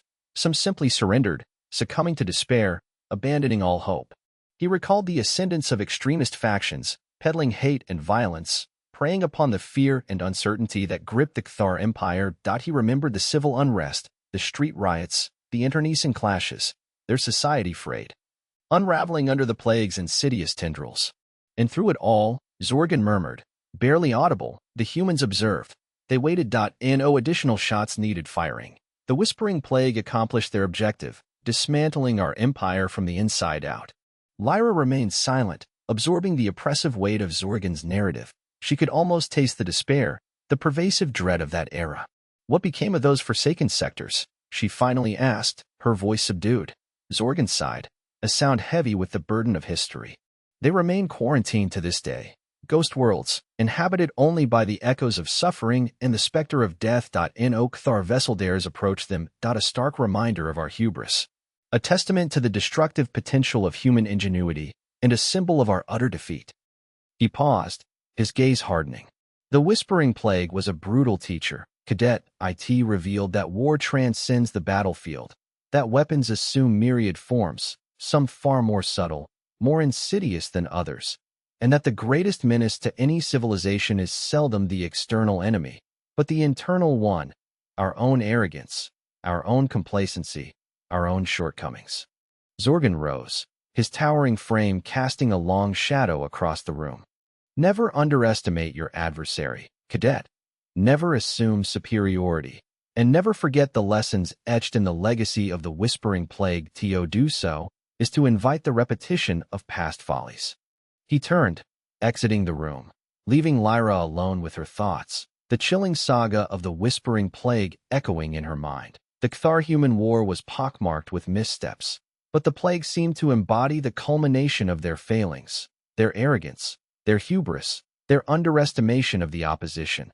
Gazing out at the star-dusted canvas, she wondered what other atrocities had been birthed by the conflict, what other dark secrets lay dormant within Zorgan's recollections, and she understood, with growing disquiet, that the tale of the Cthar-human war was far from concluded. That it was a narrative that would continue to haunt, to shape, and to serve as a constant, cautionary reminder of the price of failure, escalation. The council, shattered by the whispering plague, collapsed inward, Zorgan stated, his voice a gravelly rasp echoing in the training area. Picture it, Lyra, the leaders, the core of our society, crippled by suspicion, each pointing fingers at the others, assigning blame for the unthinkable violation. The fatalities were horrific, yes, but the real damage resided in the distrust, the crumbling foundations of unity. They saw treachery in every shadow. Lyra stirred, a crease forming between her brows. But surely, Commander, they identified the source, traced it to a Terran weapon? Zorgan emitted a dry, mirthless bark. Recognition and acceptance are worlds apart, cadet, especially when ego is involved. The counselors, scions of venerable houses, couldn't bear the thought that humans had bested them. They craved a scapegoat and found it handily amongst themselves.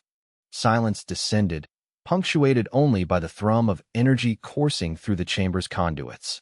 The military, however, remained operational. With chilling efficiency, General Thrax, a name that still raises the hackles on my spine, asserted command that a pure pragmatist, Lyra, utterly devoid of compassion. He saw the whispering plague for what it truly was, an act of war, an offense he intended to answer in kind.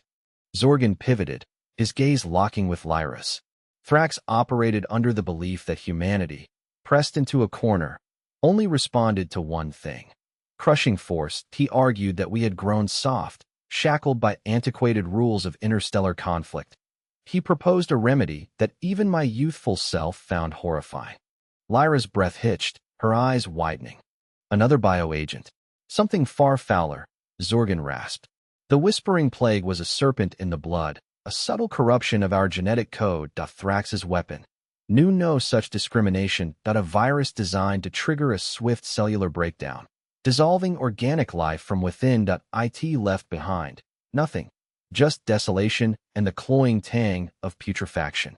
He averted his gaze, lost in the shifting tactical simulations flickering around them. The ethical considerations were brief, almost an afterthought. Some protested, citing the inevitable galactic condemnation. But Thrax silenced them with a stark question. Shall we willingly embrace oblivion to appease the sensitivities of races who would gladly watch us perish? The die was cast. The Kthar, formerly proud warriors who prized honor and strategic acumen, plunged into the depths of biological warfare, mirroring the very savagery they condemned in humanity. Zorgan continued, his voice laden with remorse. The weapon was unleashed on several human colonies, primarily outposts, isolated settlements at the fringes of their expanding reach, places they believed beyond harm. His eyes closed, as if re-experiencing the ordeal. The reports were a nightmare rendered in text.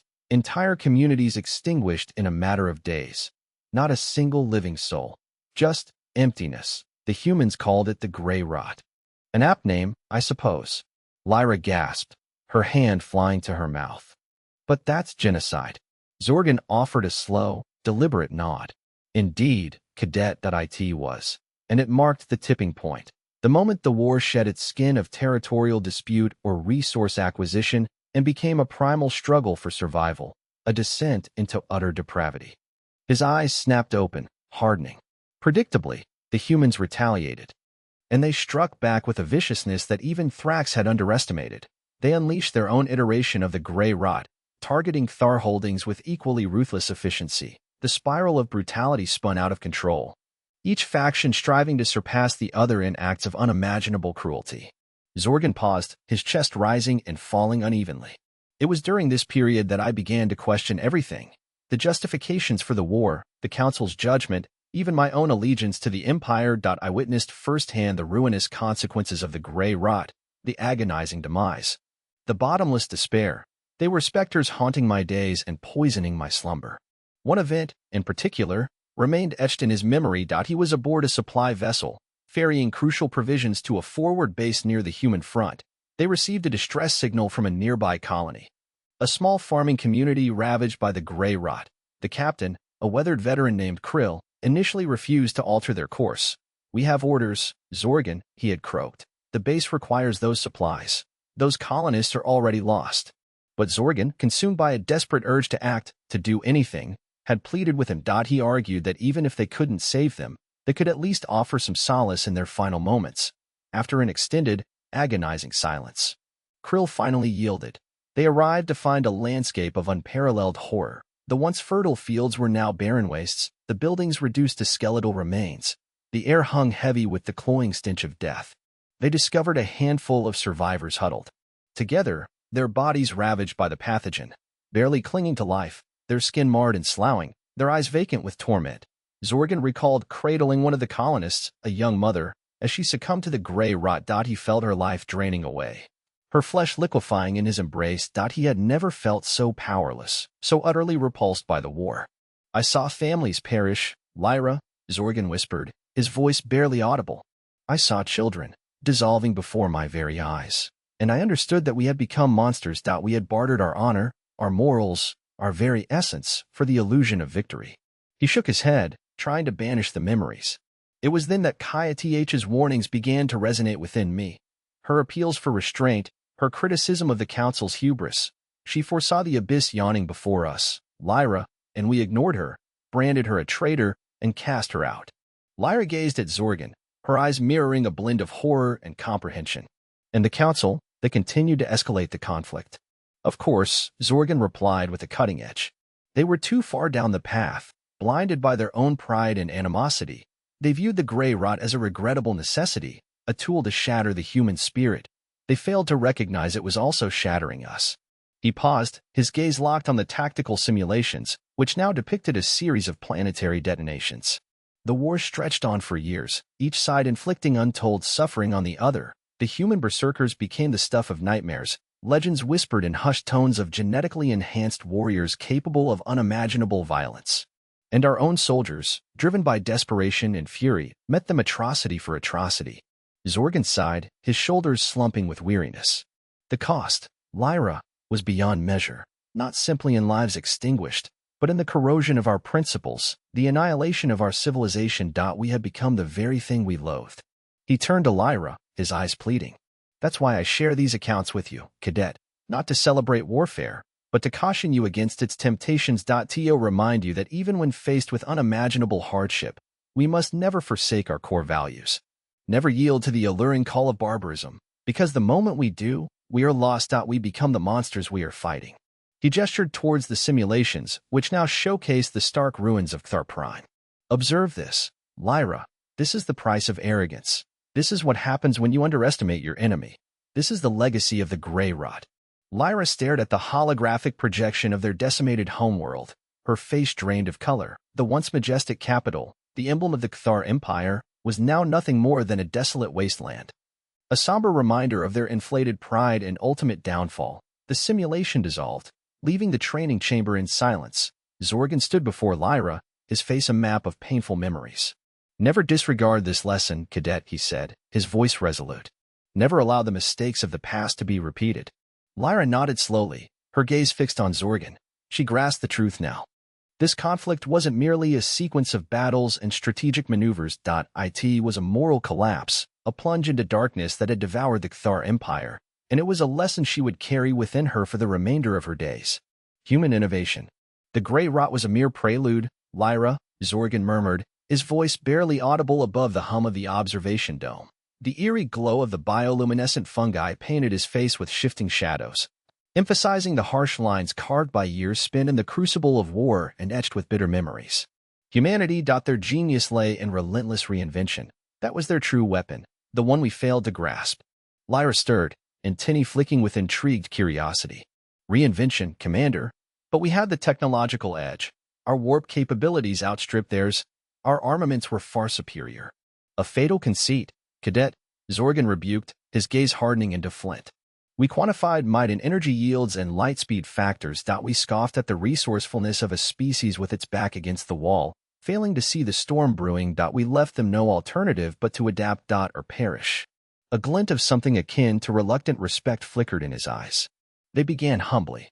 Simple modifications at first, dissecting our energy weapons, figuring out how to weaponize their volatile cores into unpredictable, handheld bombs. We brushed it off as clumsy mimicry.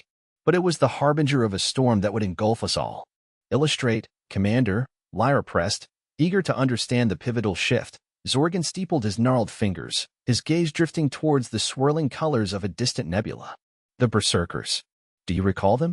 Lyra recoiled, a shiver tracing her carapace. The Berserkers were the stuff of nightmares, cautionary tales whispered in Cthar academies, vessels, often cobbled together from salvaged Cthar debris or jury-rigged from planetary scrap. Mutated beyond recognition, crewed by humans who appeared to have severed their connection with self-preservation. They shed anything deemed extraneous, Zorgan recounted, his voice like rasping stone. Life support, shielding, even targeting matrices. They replaced them with surging engine thrust and weapon arrays configured to unleash hell. Consequences be damned. Essentially kamikaze craft, Lyra, barely possessing enough control to vector themselves toward a high-value target. The psychological impact was crippling. Our pilots, versed in calculated assault, were pitted against fanatics who spat in the face of death. Lyra absorbed this, processing the implications. So they traded resilience for raw offensive power. Precisely a barbaric tactic, undoubtedly, yet brutally effective. And it forced our hand. We were compelled to re-engineer our targeting protocols, devise novel evasion patterns. We were constantly playing catch-up, reacting to their latest desperate gambit. He sighed, the sound laden with the weight of fallen glory. Then came the ghost ships. Lyra frowned, the name stirring unease. Rumors circulated about them, shrouded in terrified conjecture. Those were automatons, weren't they? Abandoned hulks, somehow weaponized. Far more sinister. Lyra, after the Whispering Plague, the humans, they engineered a ghastly form of remote operation, using the neural residue of those ravaged by the plague. Those who were already gone, they animated their ships. The ships themselves were often captured Cthar vessels, stripped down like the Berserkers, yet instead of piloted by suicidal zealots, they were steered by specters, empty vessels navigated by dead minds. He paused, allowing the horror of his account to permeate the silence. Imagine confronting a ship that doesn't respond to damage, that knows no retreat, that perceives your attacks as nothing more than ambient noise. A ship piloted by Oblivion. It was unnerving beyond measure and profoundly disturbing.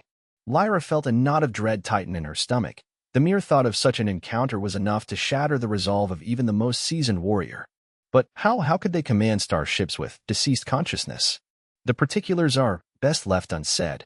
Suffice it to say, they employed neural interfaces and amplification technology. They exploited the residual cerebral activity of the afflicted, amplifying primal instincts and motor reflexes. It wasn't true sentience, but it was sufficient to guide a ship, to execute rudimentary commands, and it was utterly horrific to witness. Zorgan shifted, his gaze drawn inward, as if reliving those spectral encounters. These innovations, these mutations, extended beyond mere technology. It was a revolution in mentality. We were bound by rigid dogma and entrenched procedures.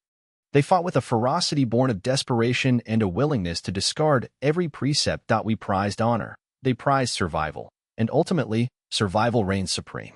He locked eyes with Lyra, his own burning with an intense light. But the pivotal shift, the event that sealed our doom, was their breakthrough in faster-than-light transit. We held warp supremacy for decades. It formed the bedrock of our expansion, our dominion. We deemed it impregnable. Lyra nodded, acknowledging the truth in his assessment. The Cthar warp drive was a feat of engineering, enabling interstellar voyages in relatively brief spans. It was the cornerstone of their empire. We underestimated their brilliance, Zorgan said, a thread of bitterness woven into his words. Initially, they scavenged from our leavings, pilfered ships, reverse-engineered components. But they were relentless in their experimentation, probing for weakness. Like vermin, they gnawed at the foundations of our superiority. What did they unearth? Lyra asked, her voice a near whisper. They unearthed shortcuts, Zorgan replied, his voice heavy with despair. They discovered methods to manipulate the very fabric of space-time, to forge wormholes, crude, unstable at first, but wormholes nonetheless. Wormholes? Lyra echoed, her mind reeling. The Cthar had dismissed stable wormhole transit as theoretical fancy. The sheer energy demands were considered prohibitive. Precisely. They christened them jump drives, I believe.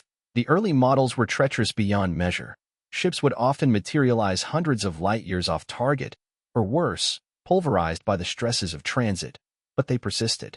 They refined their techniques, stabilized the wormholes, extended their range. He paused, his gaze fixed on some imagined point beyond the confines of the dome.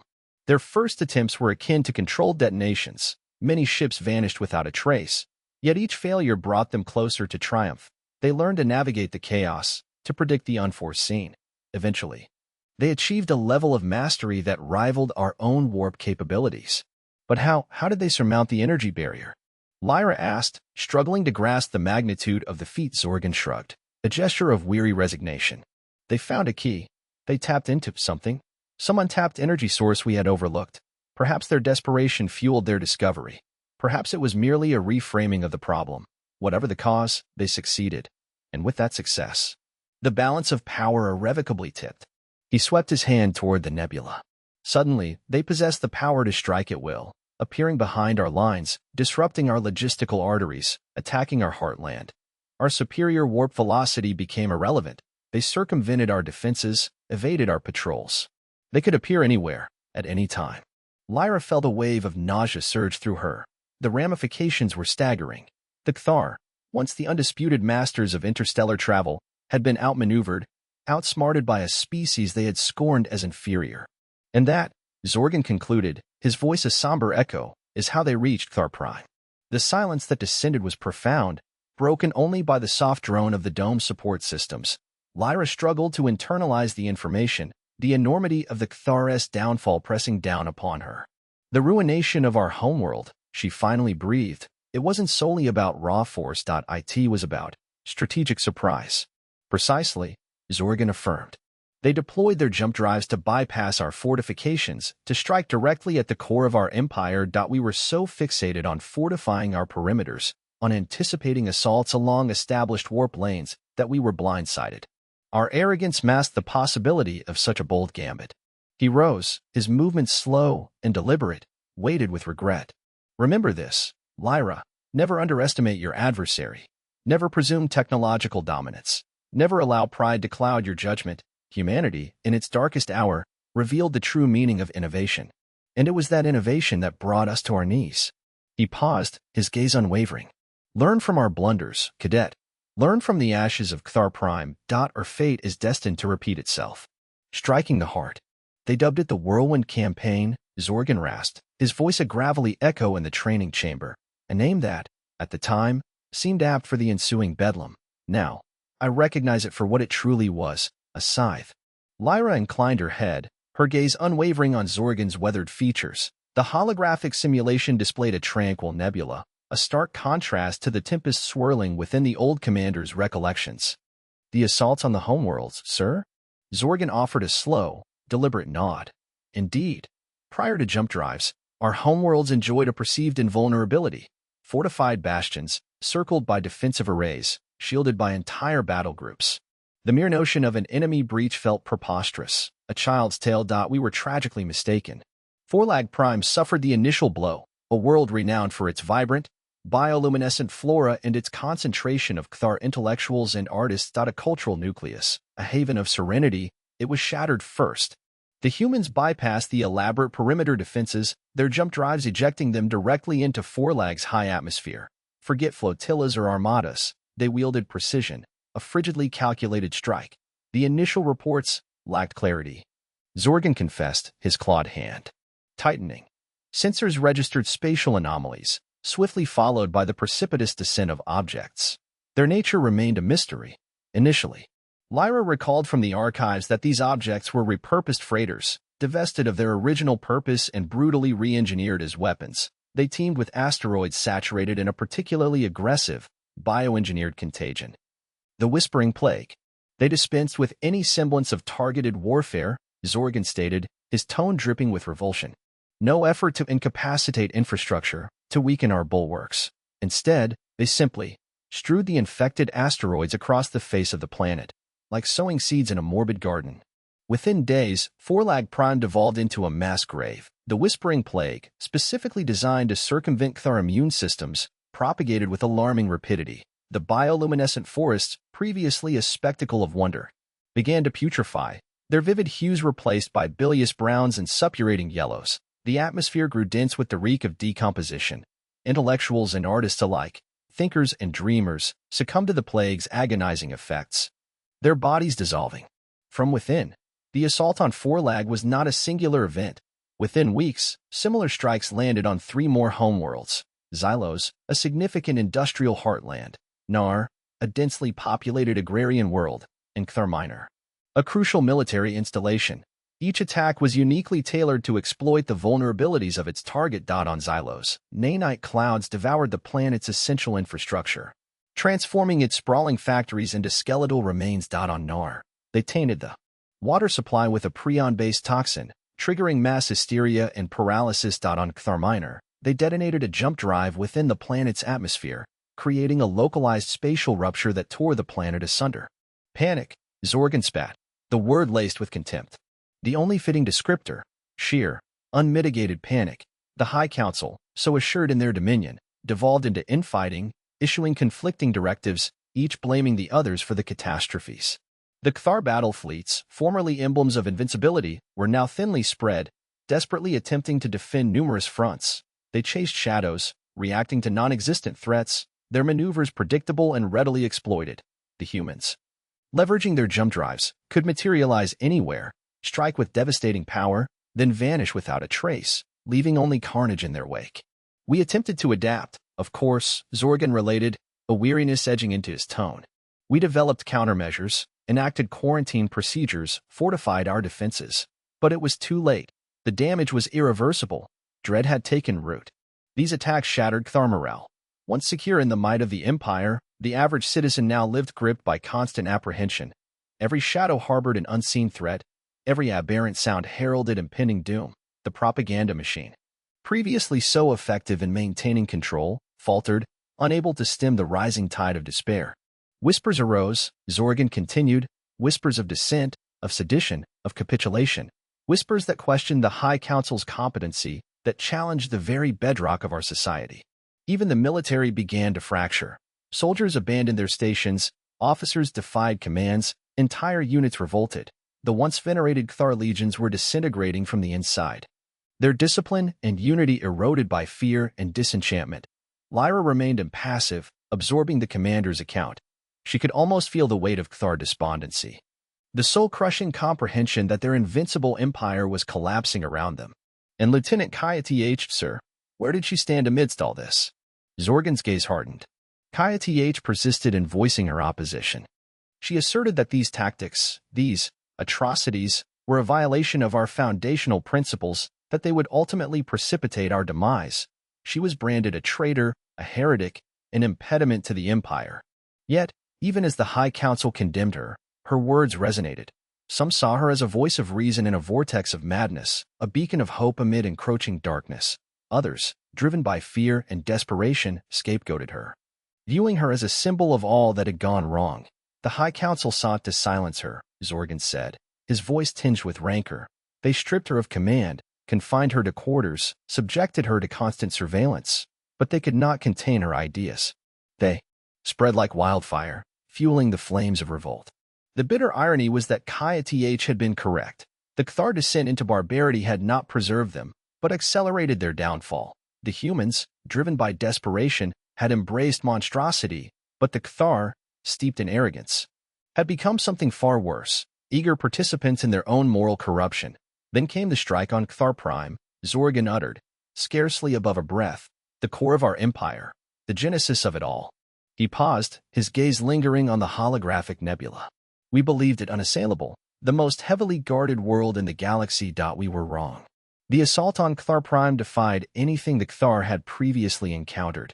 Not a surgical strike like those that had crippled the other homeworlds, but a full-blown invasion. A relentless onslaught that overwhelmed the planet's defenses and plunged it into anarchy. They came with overwhelming force, Zorgan stated, his voice regaining strength. Not just with warships, but with ground troops, with war machines, with weaponry beyond our comprehension. They fought with a savagery verging on insanity, a resolve that defied all rationale. The Cthar defenders fought valorously, but they were both outnumbered and outmatched. The human soldiers, seasoned by relentless warfare, pursued them with implacable determination. They stormed cities, breached strongholds, and hunted down Cthar leadership. The fighting was savage, Zorgan said, his face twisting with remembered pain. Buildings crumbled to dust, streets ran red, the air resonated with the screams of the dying. A vision of hell incarnate. The High Council, ensconced in their fortified citadel, refused to yield. They clung to the delusion that the Cthar would ultimately triumph, that the humans would eventually be repelled. But their hopes were shattered when the humans breached the citadel walls and stormed the council chambers. The High Council, they were exterminated, Zorgan recounted, his voice flat and devoid of emotion. Each and every one. Their corpses were displayed in the public square, a stark warning to any who dared defy the humans. With the High Council annihilated and Cthar Prime under human occupation, the Empire dissolved. The remaining homeworlds surrendered, their populace drained and demoralized. The Cthar, once galactic overlords, were now a conquered people. Their destiny in the hands of those they had formerly enslaved. Zorgan turned to Lyra, his eyes conveying profound sorrow. That is the chronicle of our undoing, Cadet. A narrative of arrogance, of hubris, of moral decline. A story you must never forget. He paused, inhaling deeply. The humans exposed what we were truly capable of. They forced us to confront our own inner darkness, to recognize the monsters we had become, and in the end, they annihilated us. Lyra met his gaze, her eyes reflecting a new awareness. And Kaya-Th, sir, what became of her? Zorgan's lips quirked in a wry smile. Kaya-Th, she became a symbol. A symbol of hope, of defiance, of the potential for redemption. She was released from confinement and permitted to speak freely. She journeyed throughout the occupied territories, preaching a message of peace, of forgiveness, of reconciliation. He paused, his gaze drawn back to the holographic nebula. Some called her a saint, others, a fool. Regardless, she served as a reminder that even in the darkest of times, a choice always exists. A choice between hatred and love, between violence and peace, between destruction and restoration. And what choice did you make, sir? Lyra queried softly. Zorgan looked at her, his eyes haunted by a pain that transcended physical injury. I chose poorly, Cadet. I chose poorly. Silence weighed heavily, broken only by the soft hum of the holographic projectors. Lyra understood that Zorgan's words were not merely a history lesson, but a confession, a plea for absolution. a caution for generations to come. The Whirlwind Campaign had not only destroyed the Cthar Empire, it had destroyed something vital within Zorgan himself, something he could never reclaim. He was resolved to ensure that Lyra, and others like her, avoided repeating that mistake. Cthar Prime false. Cthar Prime? Zorgan spat, the name leaving a foul taste in his mouth. He adjusted his weight. The prosthetic limb creaked against the training vessel's sterile deck. Lyra watched him, violet eyes steady, missing nothing. It was a cataclysm. The High Council's hubris, their unshakable faith in our dominion, all detonated there, above our very genesis. He paused, gaze lost in the simulated starfield beyond the viewport. The Whirlwind Campaign. More like a cyclone of raw human fury, something utterly outside our comprehension. We dismissed their initial victories as aberrations, isolated skirmishes, mere strokes of luck. We considered ourselves gods, they, mere insects buzzing against our impervious armor. He squeezed his eyes shut, a sharp pain deepening the furrows in his face. A fatal miscalculation. The first reports were perplexing. Fleets of small ships, appearing at disparate locations, circumventing our heavily guarded perimeter. We chalked it up to faulty navigation, primitive warp drive malfunctions. Then, the colonies began to crumble, not through grandiose, decisive confrontations, but rapid, merciless strikes. Worlds left barren, populations decimated by a biological atrocity, the Whispering Scourge. They dubbed it a gene-specific plague, targeting our unique physiology, leaving others unscathed. Lyra frowned, her brow furrowed. The council foresaw none of this. Zorgan snorted, a rasping, joyless sound. Foresaw. They were too busy basking in their self-proclaimed strategic genius. They viewed humans as disorganized rabble, assumed their technology backward, their strategies predictable. They boasted of stamping them out like vermin, of claiming their planets as our own. She attempted to caution them. She perceived the desperation fueling their offensives, the terrifying inventiveness forged from their backs against the precipice. They silenced her, labeling her a harbinger of doom. He lapsed into silence, the burden of past decisions weighing heavily on him. Then came Cthar Prime. We imagined ourselves untouchable, shielded by our planetary defenses, our orbital platforms. The mightiest fleet in the galaxy stood sentinel in our skies. We were convinced Cthar Prime was inviolable. Zorgan's clawed hand tightened and loosened. The humans arrived, not as a unified armada, but in successive waves, nimble, agile fighters, threading the void like specters. They evaded the outer bastions, exploiting vulnerabilities, using gravity assists to achieve breakneck speeds. They fought like zealots, fueled by an incomprehensible rage. Lyra leaned in, her voice barely audible. The ghost ships. Zorgan nodded, grimly. The ghost ships, vessels stripped bare, save for their devastating energy weaponry. Suicide runners, piloted by utter fanatics. They slammed into our defense platforms, detonating their cores, tearing gaps in our shielding.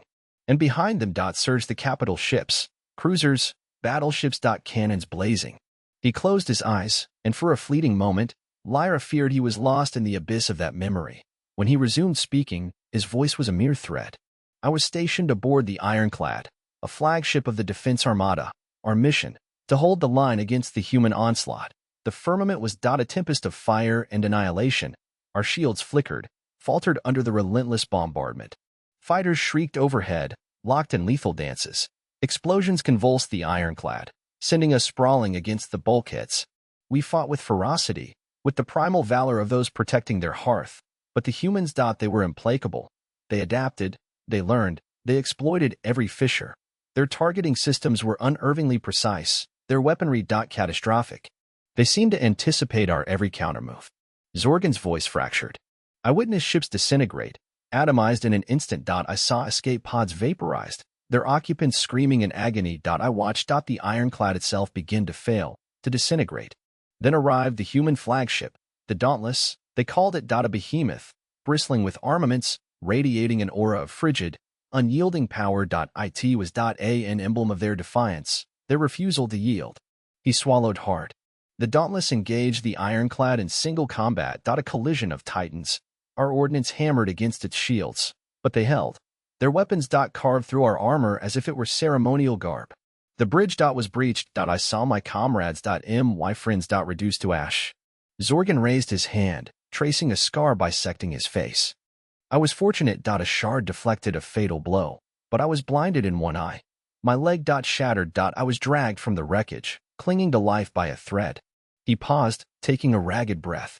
From the escape pod, adrift in the debris field, I beheld it. Cthar Prime. A flame. Lyra's eyes widened. A flame. Zorgan nodded, his voice devoid of inflection.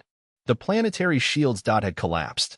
Human ships unleashed plasma barrages, kinetic projectiles, cluster munitions. The metropolises burned. The forests were skeletal remains. The oceans seethed. He shuddered. I witnessed the citadel, the nucleus of our dominion, the embodiment of our strength, the seat of the High Council. It was consumed by conflagration. The spire, which pierced the sky above the capital, buckled, fractured, plunging earthward like a shattered illusion. Zorgan's voice was almost inaudible. I saw the skies over Cthar Prime redden, not from the light of our sun, but from the inferno of our demise. I heard the screams of billions, carried on solar winds, a dirge of torment that will forever haunt my soul. He met Lyra's gaze, his eyes pools of profound sorrow. The fall of Cthar Prime. Was the watershed moment. It extinguished our spirit, decimated our resolve. It demonstrated our vulnerability. That even our crowning achievements could be reduced to dust. It was the termination of our empire. The High Council. Was obliterated, vaporized within their bunkers, their arrogance their final undoing.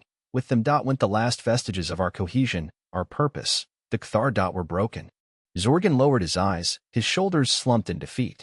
I do not expect comprehension from you, Lyra.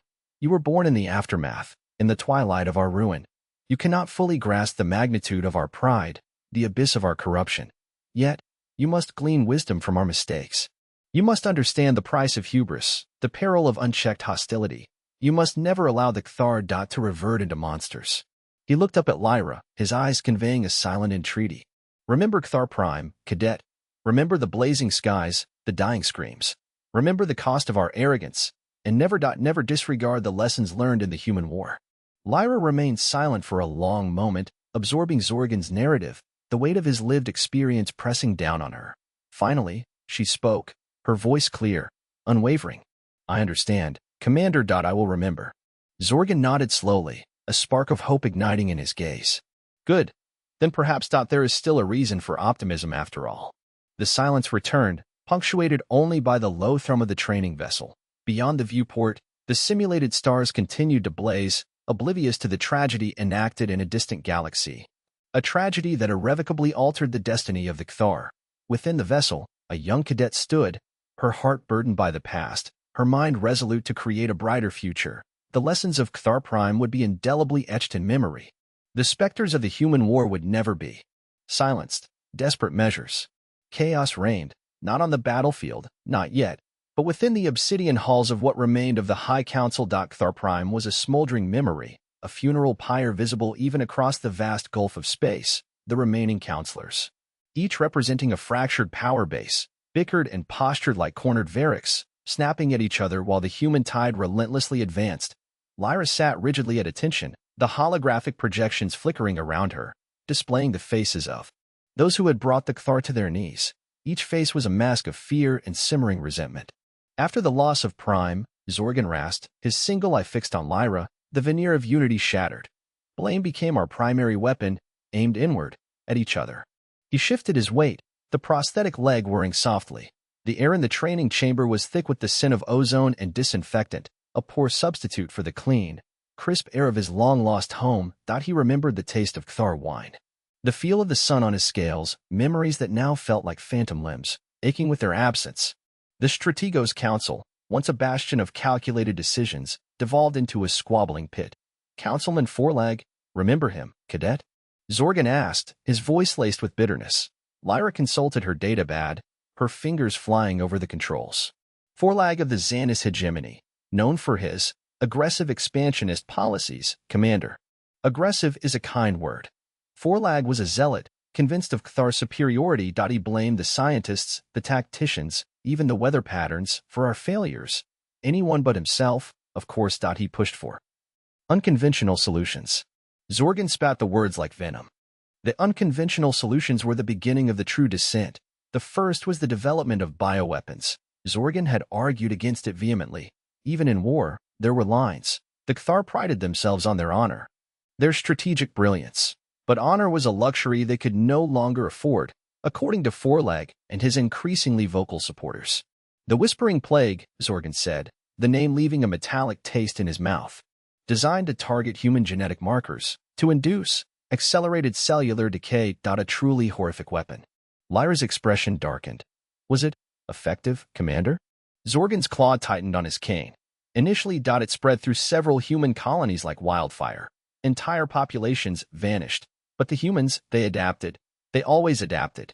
He remembered the intercepted transmissions, the panicked screams fading into static. He also remembered the reports that followed. Human scientists, working in underground bunkers, dissecting their own infected comrades, searching for a cure. They found it. A crude counteragent, yes, but effective enough to slow the spread, to buy them time. And then they retaliated. The irony, Cadet, was exquisite. We unleashed a plague, and they answered with, worse. Zorgan chuckled, a dry, humorless sound. They called them the Berserkers, genetically modified soldiers, stripped of all fear and restraint, driven by pure, unadulterated rage. He closed his eye, the image seared into his memory. The Berserkers, clad in crude, blood-stained armor, tearing through Cthar lines like ravenous beasts. They felt no pain, showed no mercy. They were the physical embodiment of human desperation, and they were terrifyingly effective. Forlag's unconventional solutions only fueled their fire. They gave them a reason to hate us, to fight with a ferocity we could barely comprehend. Zorgan paused, gathering his thoughts. Then there were the ghost ships. Lyra frowned. Ghost ships, Commander.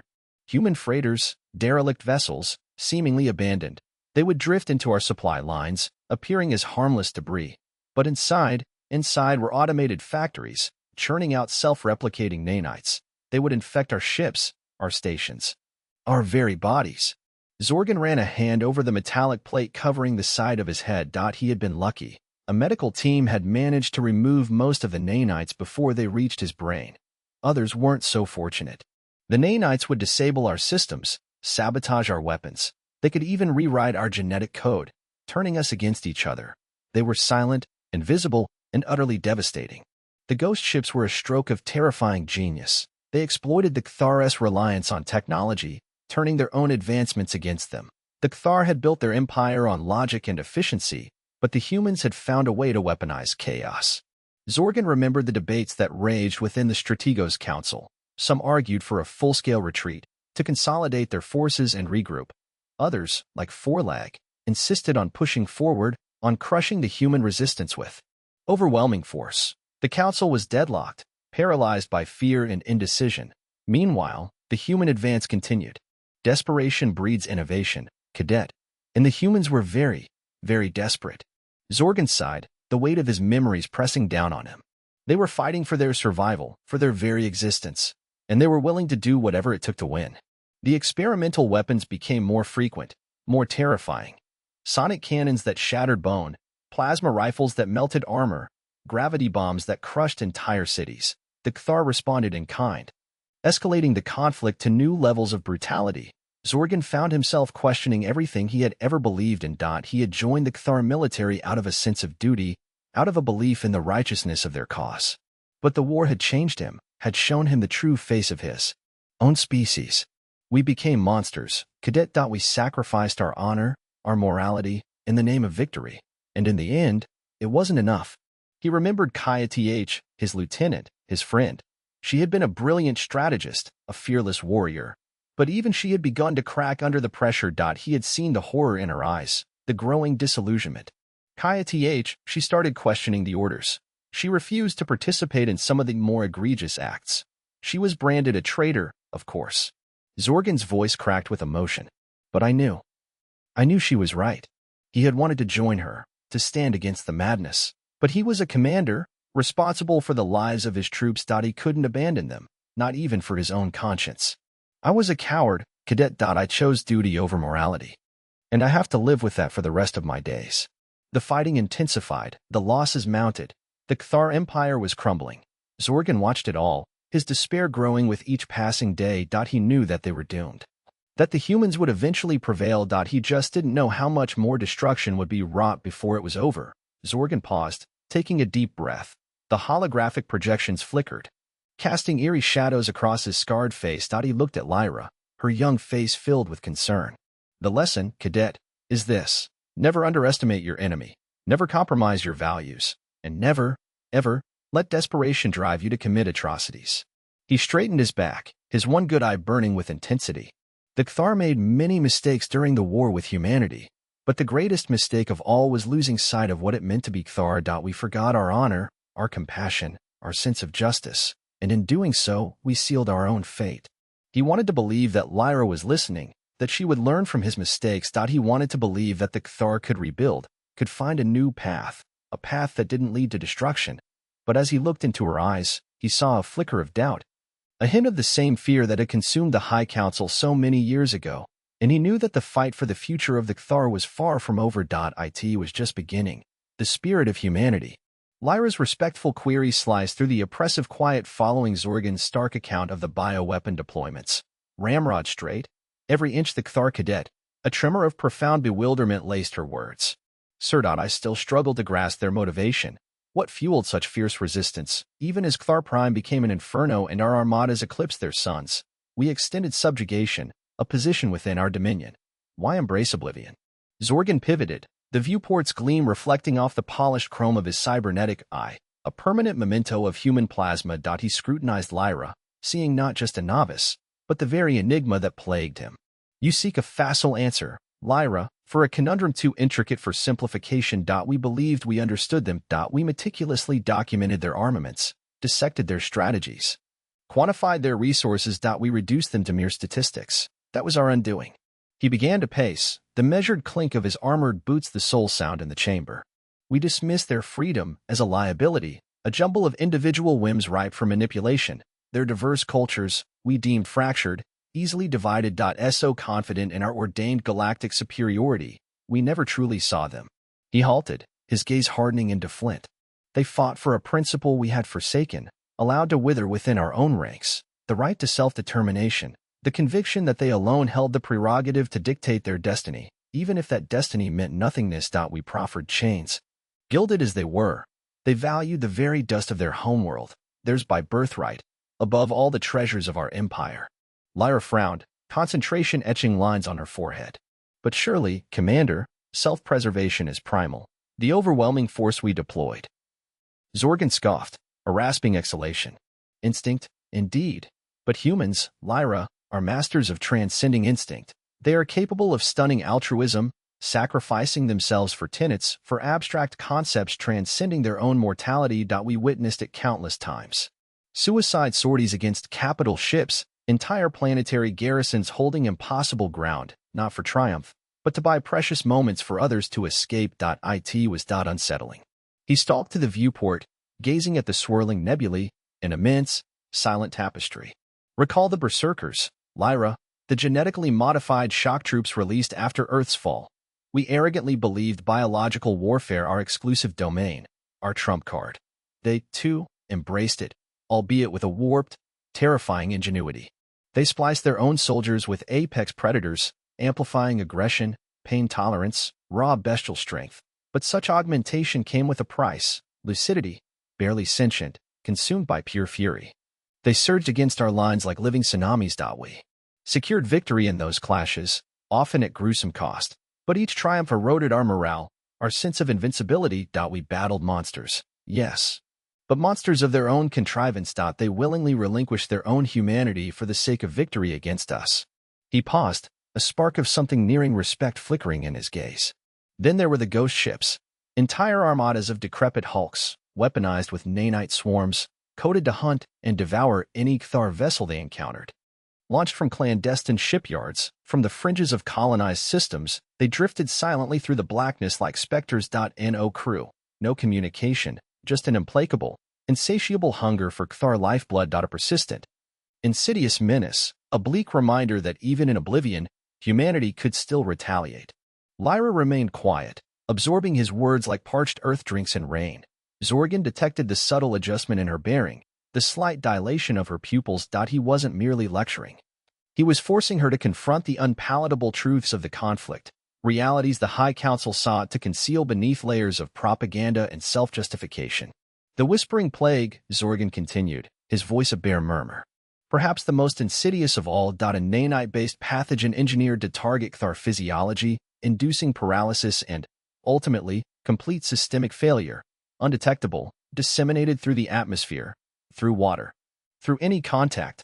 Entire colonies were lost before we even grasped the peril. The humans, naturally, denied everything, claimed a naturally occurring phenomenon. But we knew. The patterns, the deliberate targeting, were undeniable. They had weaponized disease, turned our own bodies into instruments of destruction. It was a violation, a desecration of existence itself.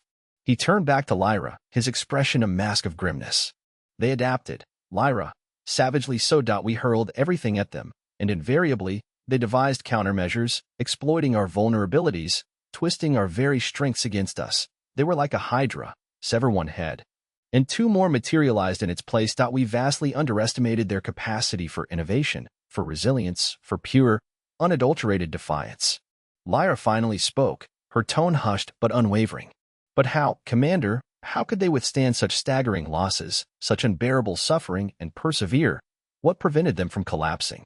Zorgan sighed, the sound freighted with weariness. I have grappled with that question for decades. Lyra. I have dissected their chronicles, deconstructed their psychology, striven to pinpoint the origin of their unbreakable will, and I have reached a conclusion, however begrudgingly. They possess something we lacked, something we had squandered in our relentless pursuit of galactic dominion. Hope. He paused, allowing the word to resonate. They believed, genuinely believed, in their capacity to prevail, even when the odds were insurmountably stacked against them, even when their planet was reduced to cinders. They clung to that belief with a tenacity that bordered on fanaticism. They envisioned the future, not as a predetermined outcome, but as something they could mold, something worth fighting for.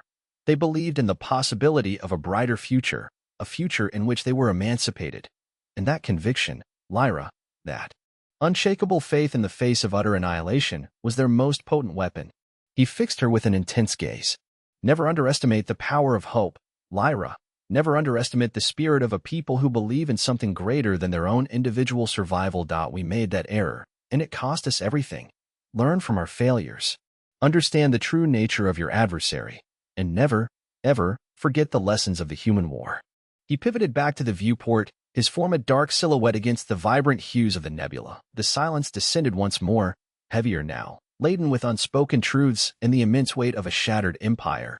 Lyra stood transfixed, her mind racing. She had sought answers, understanding. She had discovered them, not in the sanitized briefings of the High Council, but in the haunted memories of a veteran commander who had borne witness to the full depravity of the war.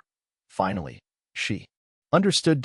It wasn't merely a matter of technology, or strategy, or resources. It was about something far more profound, the very essence of humanity, their unwavering belief in liberty.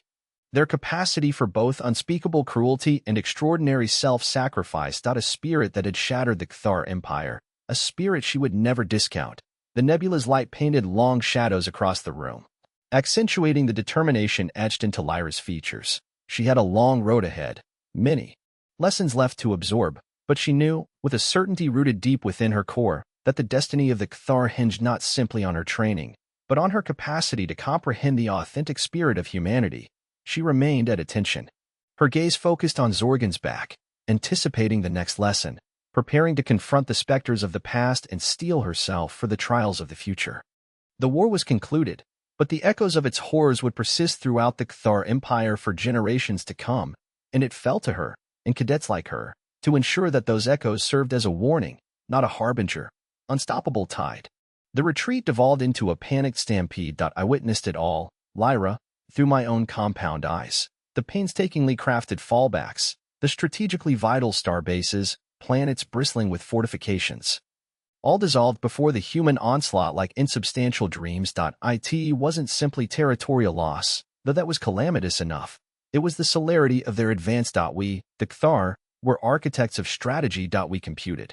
We scrutinized. We predicted. We placed our faith in the unwavering language of numbers. But humanity. Defied all equations. Their tactics possessed a chaotic signature. Their moves were only predictable in their sheer randomness. They circumvented fortresses, sabotaged logistics, and attacked with a savagery verging on self-destruction. Recall those berserker reports I shared? They were far from fabrication. They existed. Human infantrymen, flooded with combat drugs, minds purged of trepidation, hurled themselves into Cthar formations, detonating plasma grenades at their feet, bellowing in guttural battle cries we could not decipher, yet whose intent was abundantly clear, obliteration. And then there were the ghost ships, repurposed transports, antiquated cruisers, any vessel they could weld weaponry onto. Piloted by the question of who remained a mystery, whispers spoke of clone legions, others of thinking machines. Regardless, they were the stuff of waking nightmares. Emerging from the inky black cloak by asteroid fields or solar flares, they unleashed a torrent of obsolete, yet devastating weaponry, then vanished back into the dark, leaving crippled Cthar vessels in their wake. Our reserves began to hemorrhage. The colossal Cthar manufactories, once producing ceaseless waves of battle droids and warships, began to fall silent, their assembly lines choked by human sabotage and crippled supply chains. The currents of war had shifted, dragging us down into the abyss. But their casualties must have been monumental, Lyra interrupted, her brow etched with concern. How could they possibly sustain such a merciless push? That question gnawed at us all, Cadet, I answered, my voice tinged with sorrow. Their losses were astronomical, inconceivable. Yet they pressed on, flinging themselves into the grinder, knowing death likely awaited, yet clinging, fervently believing that their sacrifice bought their species another sunrise. A depth of resolution alien to us. I paused, the dying days flashing back in my mind's eye. The frantic appeals from planetary governors, the panicked comms from fleet admirals, the creeping tendrils of despair infecting the Cthar High Council. We exhausted every option, I continued, my voice bordering on a whisper. We introduced novel weaponry, revised our strategies. We even considered actions we had sworn off contemplating. Lyra's pupils dilated, comprehension blooming in her gaze. Biological warfare. I nodded, shame rising like bile. The Whispering Plague, it was termed. A genetically engineered virus designed to target the human genome. The intent was a surgical strike, confined to military entities. But complications arose. As they invariably do with such abominations. It propagated. It mutated. It extinguished millions, combatants and innocents alike. And it did not remain contained. It jumped to us. The Cthar. Our genetic distance wasn't as wide as believed. Lyra recoiled slightly, drawing a sharp breath. That's a violation of the galactic treaties, is it not? The treaties were rendered inconsequential, Lyra, I replied, my voice laced with bitterness. Mere scraps of parchment in the face of eradication. We fought for our survival.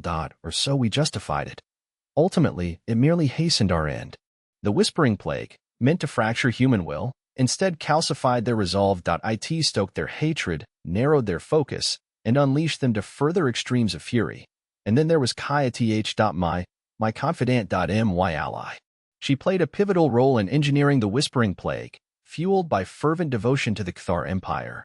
But witnessing the devastation left in its wake, the innocent lives consumed, something within her shattered. She sought me out one night. Her face ghostly, her eyes wells of anguish. Zorgan, she began, her voice tremulous. We've committed an unspeakable transgression. We've unleashed a monster we cannot contain. I attempted to reason with her, to remind her of the human threat, of the paramount need to secure our species. She remained deaf to my pleas. She had witnessed too much annihilation, too much anguish. She had crossed a point of no return. She defected, Lyra. She handed over everything she knew regarding the Whispering Plague to humanity, affording them the means to develop a countermeasure. She betrayed her people, her empire, her race. How could she? Lyra asked, her voice etched with disbelief. Because, Lyra, she still possessed a conscience. I answered, my voice softening. Something we, in our hubris and desperation, had allowed to wither. She realized we had become the very monsters we sought to vanquish.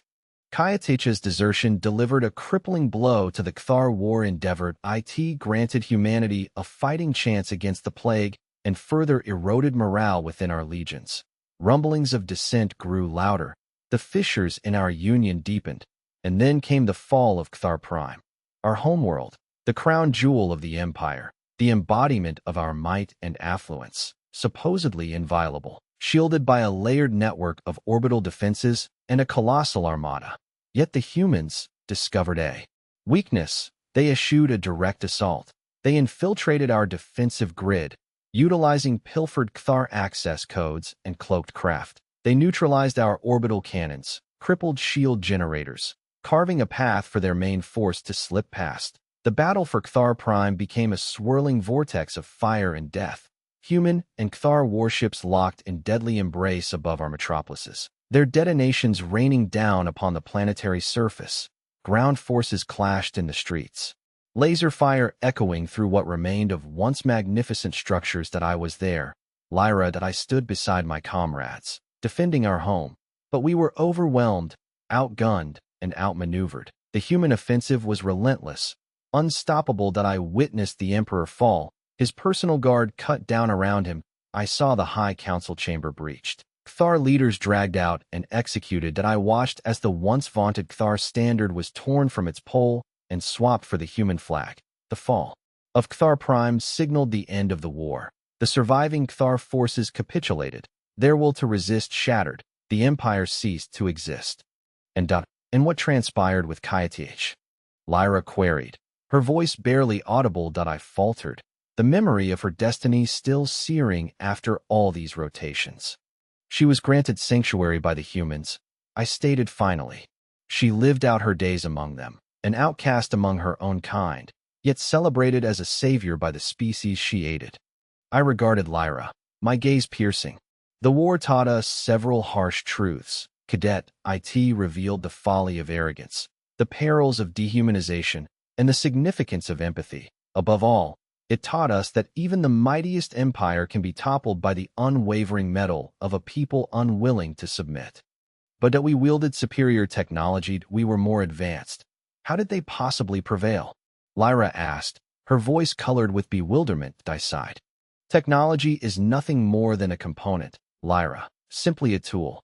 Actual strength lies in the will to wield it, in the fortitude to champion what you hold dear, and in the proficiency to adapt and persevere. Humans possessed all these in abundance. We, on the other hand, grew complacent, blinded by pride, and mired in self-importance. I rose and walked to the viewport, gazing out at the starfield. The Cthar Empire is now history, Lyra, reduced to a footnote in the galactic annals. But humanity endures. They have gleaned from their pain, risen from their trials, emerging more robust than ever. They will never erase what we inflicted upon them, nor Kaiath's sacrifice for them. I turned back to face her, my expression solemn. Remember this, cadet, never underestimate your adversary. Never permit hubris to cloud your judgment, and never, ever, relinquish your sense of humanity, for it is that singular quality that distinguishes us from the monsters we fear. Silence descended, heavy, punctuated only by the ship's droning engines. Lyra fixed her gaze on me, her eyes wide with a fusion of awe, terror, and dawning insight. The lessons of the human war had found their mark. The surge of human resilience had shattered against Cthar arrogance, erasing an empire and leaving a trail of ruin and regret. That a legacy that Lyra and all future Cthar would inherit. Armistice. The silence that descended after Cthar Prime fell was unnerving. It wasn't the stillness of peace, but a suffocating blanket woven from utter ruin. Calm chatter had dissolved into static, broken only by the forlorn echoes of a dying star system. We were fragmented, a shattered empire cast adrift on the galactic currents. Then came the summons, an almost imperious request from the humans. They proposed parley, wished to discuss terms. The word itself left a bitter aftertaste, like chewing cinders. A grim jest, no doubt intentional. The Indomitable was selected as the venue point, one of few flagships still space-worthy. Its hull was a patchwork of scars, yet its core systems remained stubbornly alive. A low-ranking officer, then, was assigned to the delegation. More a spectator than a player. They intended for us to confront the full scope of our failure, I suspected. The air in the conference chamber vibrated with suppressed emotion, a palpable weight hindering each breath, though hastily scrubbed. The room retained the ghosts of conflict, scorch marks, crude repairs, tangible reminders of loss. Ozone, sharp and metallic, lingered. High Admiral Theron, a veteran whose face mapped countless campaigns, led our contingent. Exhaustion and grief were etched into his features, attempts at concealment futile. Facing us sat the human representatives, a trioed at their head, a woman named Commander Rostova, with cropped, practical hair, and eyes mirroring the chill of interstellar space. Beside her, a towering man whose silence was more threatening than any raised voice. Lastly, a girl, barely 10 cycles, clutching a battered plush toy. Her presence disoriented me completely. What role could innocence possibly play in such a grave affair? Was this psychological warfare? A calculated contrast to our perceived barbarity? It defied logic that it still does to Theron's voice. A mere rasp broke the silence. "We are here to negotiate." Rostova offered a clipped nod. "We are here to accept your surrender." The word hung in the void, a funereal shroud. Surrender. Anathema to the Cthar for millennia. We were the conquerors, apex predators of the galaxy. We imposed terms. We did not concede. Theron's shoulders slumped, his spirit deflated. The conditions? Rostova's tone was clinical. Complete and unconditional disarmament. Demolition of all military infrastructure. Relinquishment of occupied territories. Unrestricted access to your homeworld. Each pronouncement was a crushing blow, pulverizing the remnants of our pride. Centuries of conquest and expansion reduced to ashes. Our military, once the galaxy's envy, rendered obsolete. Our homeworld, exposed and vulnerable. Theron attempted to bargain, to implore for leniency. He touted the prospect of peace, the mutual advantages of cooperation. Rostova remained unmoved. Your species deployed biological weapons against civilian populations. You perpetrated atrocities beyond comprehension. There will be no compromises. The silence returned, heavier now that I felt the weight of ancestral expectations. The legacy of our forebears irrevocably stained. We had failed them, that we had failed our people. Then, the silent human man's voice rumbled, low and resonant. There is one non-negotiable condition. The individual known as Kayatych must be delivered. A gasp coursed through our delegation. Kayatych, the turncoat, whose treason had precipitated the fall of Cthar Prime. Theron faltered. She is the fugitive. Her whereabouts are unknown. Rostova's eyes narrowed into slits. Do not insult us, Admiral. She is under your protection. Hand her over, or the armistice is void. The choice, brutally clear, was to sacrifice Kayatych, the perceived Judas, or face total annihilation. The decision was agonizing, a moral chasm threatening to swallow us whole. Ultimately, survival trumped all. Theron gave a slow nod. We will comply. The terms were finalized, the treaty ratified, the scratch of the stylus against the data slate, the weight of the agreement in my hands, a document of abject capitulation, of utter humiliation. Leaving me indomitable, I glanced back. The human ship loomed, a stark monument to their triumph, our downfall. Through a viewport, I caught sight of the girl, still clutching her toy. Our eyes met, and for a fleeting instant, I detected something in her gaze.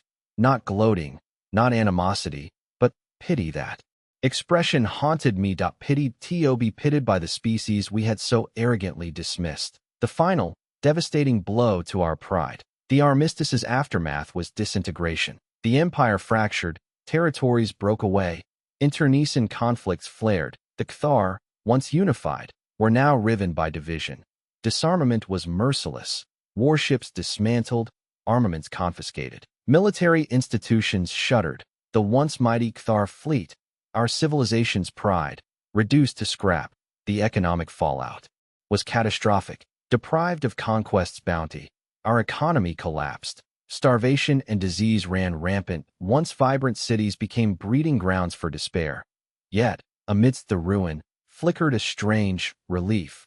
The fighting ceased. The killing abated. We endured. The hunt for Kayatych began instantly. The High Council, desperate to placate the humans and salvage some semblance of standing, posted a substantial reward for her capture. Driven by hatred and desperation, the Cthar joined the manhunt. I found myself assigned to a security detail tasked with locating her, a duty I accepted with a heavy conscience. Though I comprehended the rage directed at her, I couldn't dismiss the notion that her actions stemmed from conviction, that she had seen truths we had ignored. We searched for months, pursuing leads, chasing whispers. Kayatych remained elusive, a phantom. She seemed to have evaporated. Then, a coded message arrived, from Kayatych herself. She offered surrender, on one condition: she would yield only to me. I was dumbfounded. Why me, a junior officer, an insignificant cog? What could she possibly want? We met at a remote outpost. Tucked away on the fringes of Cthar space, she stood alone, unarmed, her face gaunt, her eyes shadowed with weariness. Why me? I asked, my voice barely audible. She offered a wan smile. Because I believe you are one of the few capable of understanding. Then, she laid bare the truth, the horrors she had witnessed, the moral compromises she had been forced to make, the crushing weight of her guilt. She spoke of the human prisoners, the abhorrent experiments they endured, the callousness of our scientists. She unveiled the grim reality of the whispering plague, the biological weapon she had developed, and the agonizing consequences of its use. She recounted her attempts to halt the war, her desperate appeals to the High Council, her growing disillusionment with the Cthar Empire. She spoke with admiration of the human spirit, their tenacity, their empathy, even amid unimaginable suffering. She then confided her plan to defect. To supply the humans with the intelligence necessary to defeat us. She knew the stakes, the repercussions. She believed it was the only avenue to end the lunacy, to prevent further carnage. I listened, stunned, as the edifice of my beliefs crumbled. The Cthar Empire, the glorious civilization I had proudly served, revealed itself as a monster, a purveyor of death. I grasped then why she had acted. She had chosen conscience over fidelity, ethics over obligation. She had sacrificed everything for humanity and for her own soul. I arrested her. Of course, I had no alternative, but I ensured her respectful treatment, shielding her from the ugliest expressions of Cthar rage. She was tried, convicted, and sentenced to death. Yet, her execution was stayed, thanks to the human representatives. They insisted she be handed over to them, to face justice for her transgressions. The High Council, desperate to appease, complied. Kaya was taken away, her destiny veiled. I never saw her again. I know nothing of her fate, but I hope, wherever she is, she has found some measure of solace. The armistice, Lyra, was not the end. It marked a new chapter. A chapter tainted by shame and regret, yet pregnant with the possibility of redemption. We had been humbled, cast down. Perhaps, in our humiliation, we could glean wisdom. Perhaps, through suffering, we could forge a new path toward a more equitable and compassionate existence. That was the hope, at least. A fragile, flickering flame in the darkness, yet a flame worth safeguarding, worth nurturing, worth fighting for. For if we failed to learn from our mistakes, if we succumbed to the shadows, we would be condemned to relive the horrors of the past. And that, Lyra, is a fate worse than oblivion. Aftermath. What then? Lyra whispered, her voice swallowed by the vastness of the chamber. Above them, the hollow projector cast its pallid light, a ghostly echo of Cthar Prime's devastation, a silent indictment. Zorgan stirred, the burden of his age evident in the movement. After the cessation of hostilities, a vacuum descended, not merely quiet, but an oppressive stillness, a void more profound than interstellar space. The weapons were silent, yet the conflict lingered, an invisible toxin of sorrow and regret. He winced, memories assaulting him, each one a shard of glass. Cthar Prime had become a mausoleum. Once proud citadels, testaments to their ingenuity, were now hollowed-out ruins, choked in a shroud of dust and ash. Thriving plazas, once bustling hubs of trade and discourse, were now marred by wreckage and the lingering ghosts of shattered lives. The very air tasted of ruin. The immediate aftermath was fractured. Infrastructure crumbled. Resources dwindled to almost nothing. Communication faltered. Into static. We were reduced to animals, squabbling over crumbs. Zorgan confessed, his voice tinged with shame. Our hubris had betrayed us. We foolishly believed our technology infallible, that our power guaranteed survival. Its only accomplishment was to amplify our downfall. He recalled the gnawing hunger, a physical ache mirroring the spiritual void, the haunted eyes of his kin, their vaunted confidence replaced by stark terror. The sickness, the whispering plague, continued its grim harvest, a stark reminder of their moral decay. Weeks later, the first human vessels breached our atmosphere. Zorgan narrated, his voice gaining strength. We braced for annihilation, final retribution. We awaited death. Lyra pressed forward, her gaze intent. But they offered no attack. Instead, they brought succor, provisions, fresh water, potent medications. Engineering detachments arrived to help mend the ravaged infrastructure. Their ships, formerly icons of dread, became beacons in the gloom. Zorgan hesitated, seeking the precise words. It was disconcerting. Expecting venom, we received instead compassion. Every preconceived notion about humanity, about ourselves, was thrown into disarray. He pictured the initial encounter. A human engineer working alongside a Cthar technician, together clearing debris, former adversaries, now bound by a shared purpose, to rebuild. The tableau seemed unreal, almost dreamlike in its absurdity. Naturally, some harbored suspicions, interpreting this aid as a cunning ploy, a prelude to complete subjugation. Zorgan admitted. Old prejudices die hard, but most, broken and weary, embraced any assistance offered. Reconstruction was slow, demanding. The Cthar were forced to rely on their former foes, to accept their support without bitterness. They had to face the ramifications of their actions, the devastation inflicted on themselves and others. The humans established treatment centers, staffed by their medical professionals, who tended to the wounded, the ill, the dying, without prejudice. They even imparted their expertise, aiding in the development of countermeasures against the whispering plague. Zorgan recalled a particular human medic, a woman with gentle eyes and a soothing presence, who had treated a shrapnel wound. He had anticipated coldness, indifference, perhaps even retribution. Instead, she had treated him with dignity and kindness, as any patient deserved.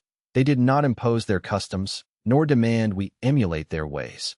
Their gift was simply help, affording us the space to reconstruct our society on our terms. They orchestrated a governing council, composed of both human and Cthar representatives, to oversee the planet's transition, the Concordance Council. Lyra creased her brow. But why? After all we did, why such generosity? Zorgan sighed wearily. A question that plagued me for years. That I believe they perceived latent potential. They discerned that we weren't innately malicious, merely misguided. Even in our darkest moment, they saw a flicker of promise. He also suspected, though he rarely voiced it, that the humans had gleaned difficult lessons from the war. They'd witnessed the depths to which desperation could plunge them, the barbarity they were capable of. Perhaps, in rescuing the Cthar, they were also seeking their own redemption, atoning for their own transgressions. Zorgan proceeded. The Concordance Council, while not flawless, provided a structure for cooperation and, eventually, reconciliation. Disputes arose, tensions flared, even isolated acts of violence occurred. Yet, overall, it proved effective. The humans also convened a tribunal, tasked with investigating war crimes. It was a brutal exercise, compelling both sides to confront past atrocities, but ultimately, Zorgan believed, necessary for progress. Kaya was instrumental in the healing, Zorgan said, his tone softening. She used her standing to promote peace. She tirelessly worked to bridge the divide between our peoples, fostering empathy and mutual understanding. He recalled her addressing Cthar refugees, her voice laced with conviction. She spoke of absolution, of the imperative to learn from failure, of the potential for a brighter tomorrow. She met considerable opposition, viewed by many Cthar as a betrayer. Yet she persevered, unwavering in her belief of redemption. The restoration of Cthar Prime consumed decades. The wounds of war remained visible, but slowly, carefully, the world began to recover. Fresh settlements arose, new markets flourished, and a new cohort of Cthar emerged, untainted by the ambitions of the old empire. The real challenge wasn't rebuilding infrastructure, but reconstructing our culture, Zorgan said.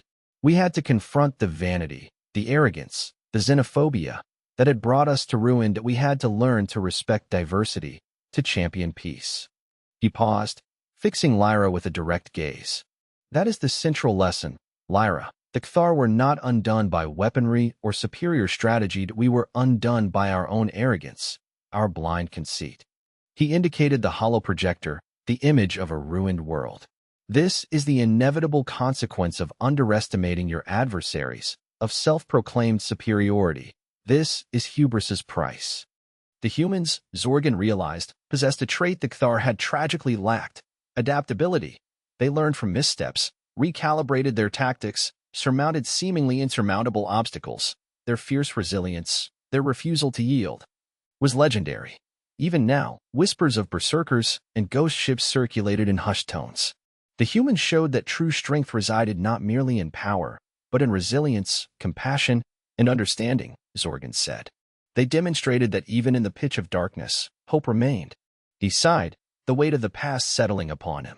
The aftermath of war was arduous, a long and painful journey, but it was also transformative. We gleaned invaluable insights about ourselves, about humanity, about the very fabric of existence. He turned to Lyra, his eyes reflecting a mix of sorrow and optimism. The Cthar perpetrated terrible acts, inflicted immense suffering. Yet we also gained from those mistakes. We have the chance to forge a better future, one built on respect and empathy. Do you think we have? Lyra asked. Zorgan considered this with deliberation. Not entirely, he conceded. A few still cling to the old ambitions, yearning for the Empire's restoration. However, the majority now embrace a different path, endeavoring to build a society of equity and harmony. He paused, a flicker of resolve in his eyes. It is our duty, Lyra, to ensure we never repeat past errors, that we never succumb to the arrogance that brought about our demise. We must forever remember what the humans taught us. He extinguished the hollow projector, engulfing the chamber in shadow.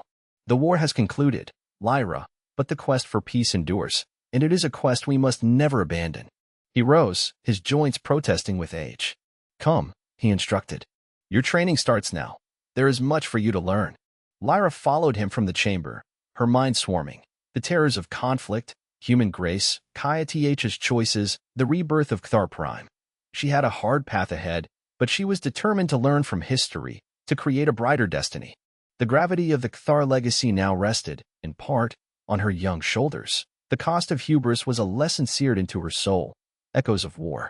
The whispering plague, Zorgan rasped, the air in the observation dome thick with a palpable dread. It was the monstrous fruit of our hubris. We believed we could weaponize anything, even life itself, to feed our ambition. The humans. They illuminated the chasm we'd carved within our own souls. He paused, his multifaceted eyes, typically gleaming with cold calculation, now swam in a sea of raw anguish. The hollow projection of Cthar Prime's ruined husk shimmered, mirroring the torment in his gaze. We were convinced our technology rendered us untouchable, that genetic mastery absolved us of morality. How wrong we were, abysmally, catastrophically mistaken. Zorgan's voice faded to a thread, lost in the synthetic firmament above. Lyra remained silent, absorbing the weight of his confession. The sterile atmosphere seemed to compress, suffocating her with the sheer immensity of the Cthar's blunder. She had studied the human war in the academies, but dry data sets offered no purchase on the visceral agony Zorgan now unburdened himself of. The human response, it defied all expectation, Zorgan continued, a sliver of steel returning to his tone. Our fleets, once the terror of the galaxy, were ripped asunder by berserkers, vessels stripped bare, crewed by beings consumed solely by vengeance. They hammered our cruisers, unleashed boarding parties that fought with a savage disregard for self-preservation, cornered animals, driven to madness by our hand. He shifted, the chitinous plates of his carapace whispering. Then came the ghost ships, derelicts, materializing from the void, their weapons online, their navigation systems twisted into engines of annihilation. They stalked the edges of our space, sowing pandemonium and terror. Lyra shuddered, picturing the sheer dread of facing such a foe, a mindless, implacable juggernaut of destruction. But the whispering plague. Zorgan trailed off, his gaze fixed on some distant hellscape within the projection. That was the ultimate obscenity. A bioengineered scourge. Key to Cthargenetics.it didn't merely kill it. Warped US.it amplified our worst tendencies. Our aggression, our paranoia.it turned us into rabid dogs, tearing at each other's throats.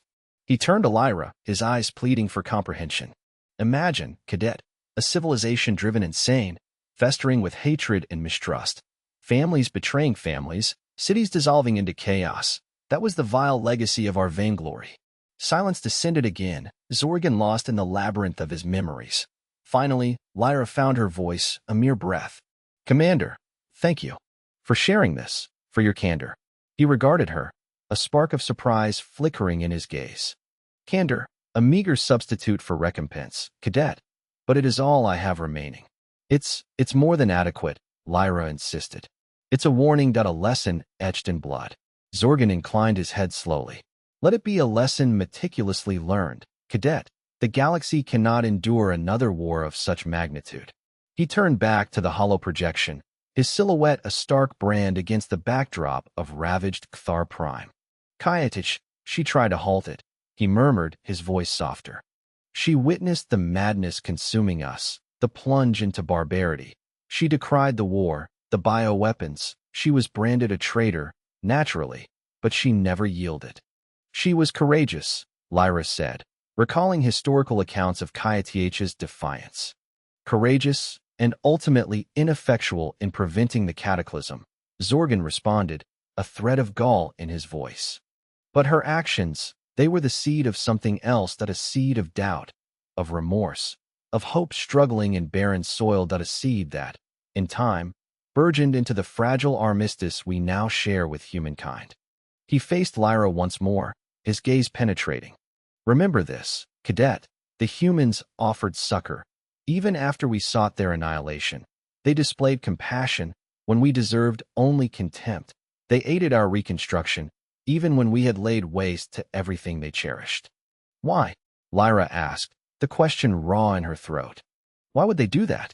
Zorgan hesitated, his features an enigma.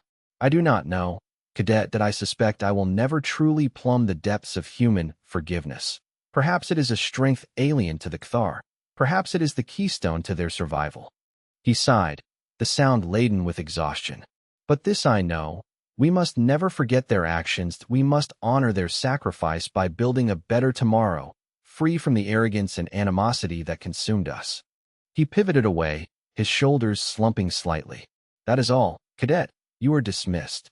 Lyra lingered for a moment, uncertain if she should elaborate, but she sensed Zorgan had reached the limit of his capacity. She offered a respectful bow and turned to leave the observation dome. As she departed, she glanced back at Zorgan. He stood motionless before the hollow projection, his figure a solitary guardian against the backdrop of the ravaged cityscape. He seemed ensnared by his memories, forever haunted by the echoes of conflict. Lyra exited the dome, the weight of Zorgan's narrative pressing down on her. She navigated the aseptic corridors of the training facility, her mind reeling. She had gained profound insight into the human war, the Cthar's transgressions, the inexplicable compassion of humanity. Yet, one question persisted. Would the Cthar ever truly fathom the humans? Would they ever truly appreciate the immensity of their tenacity, the complexity of their motivations? She had no answer. But she knew the question warranted deep consideration, a question destined to mold the future of the Cthar, and quite possibly the galaxy itself.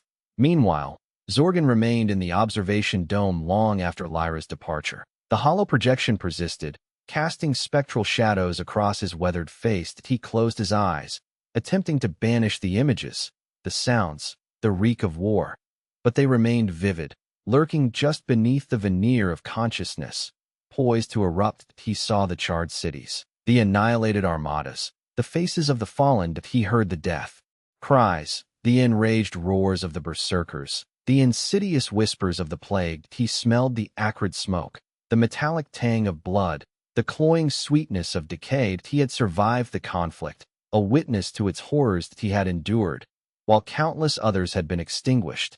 Yet, he felt a part of him had perished on those battlefields, a part forever marooned in the past. He opened his eyes, his gaze fixed on the ruined Cthar Prime. That he knew escape was impossible. The echoes of war were his constant companion, a ceaseless reminder of Cthar folly, human mercy, and the fragile hope for a brighter future. He turned, walking slowly from the observation dome.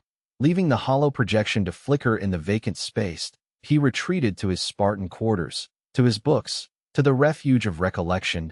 He would continue his study of the human war, dissect the Cthar missteps, and seek elusive answers.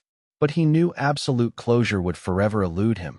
Some inquiries remained unanswerable, some wounds forever unhealed. He would live out his final days in quiet contemplation, burdened by the past, yet clinging to hope.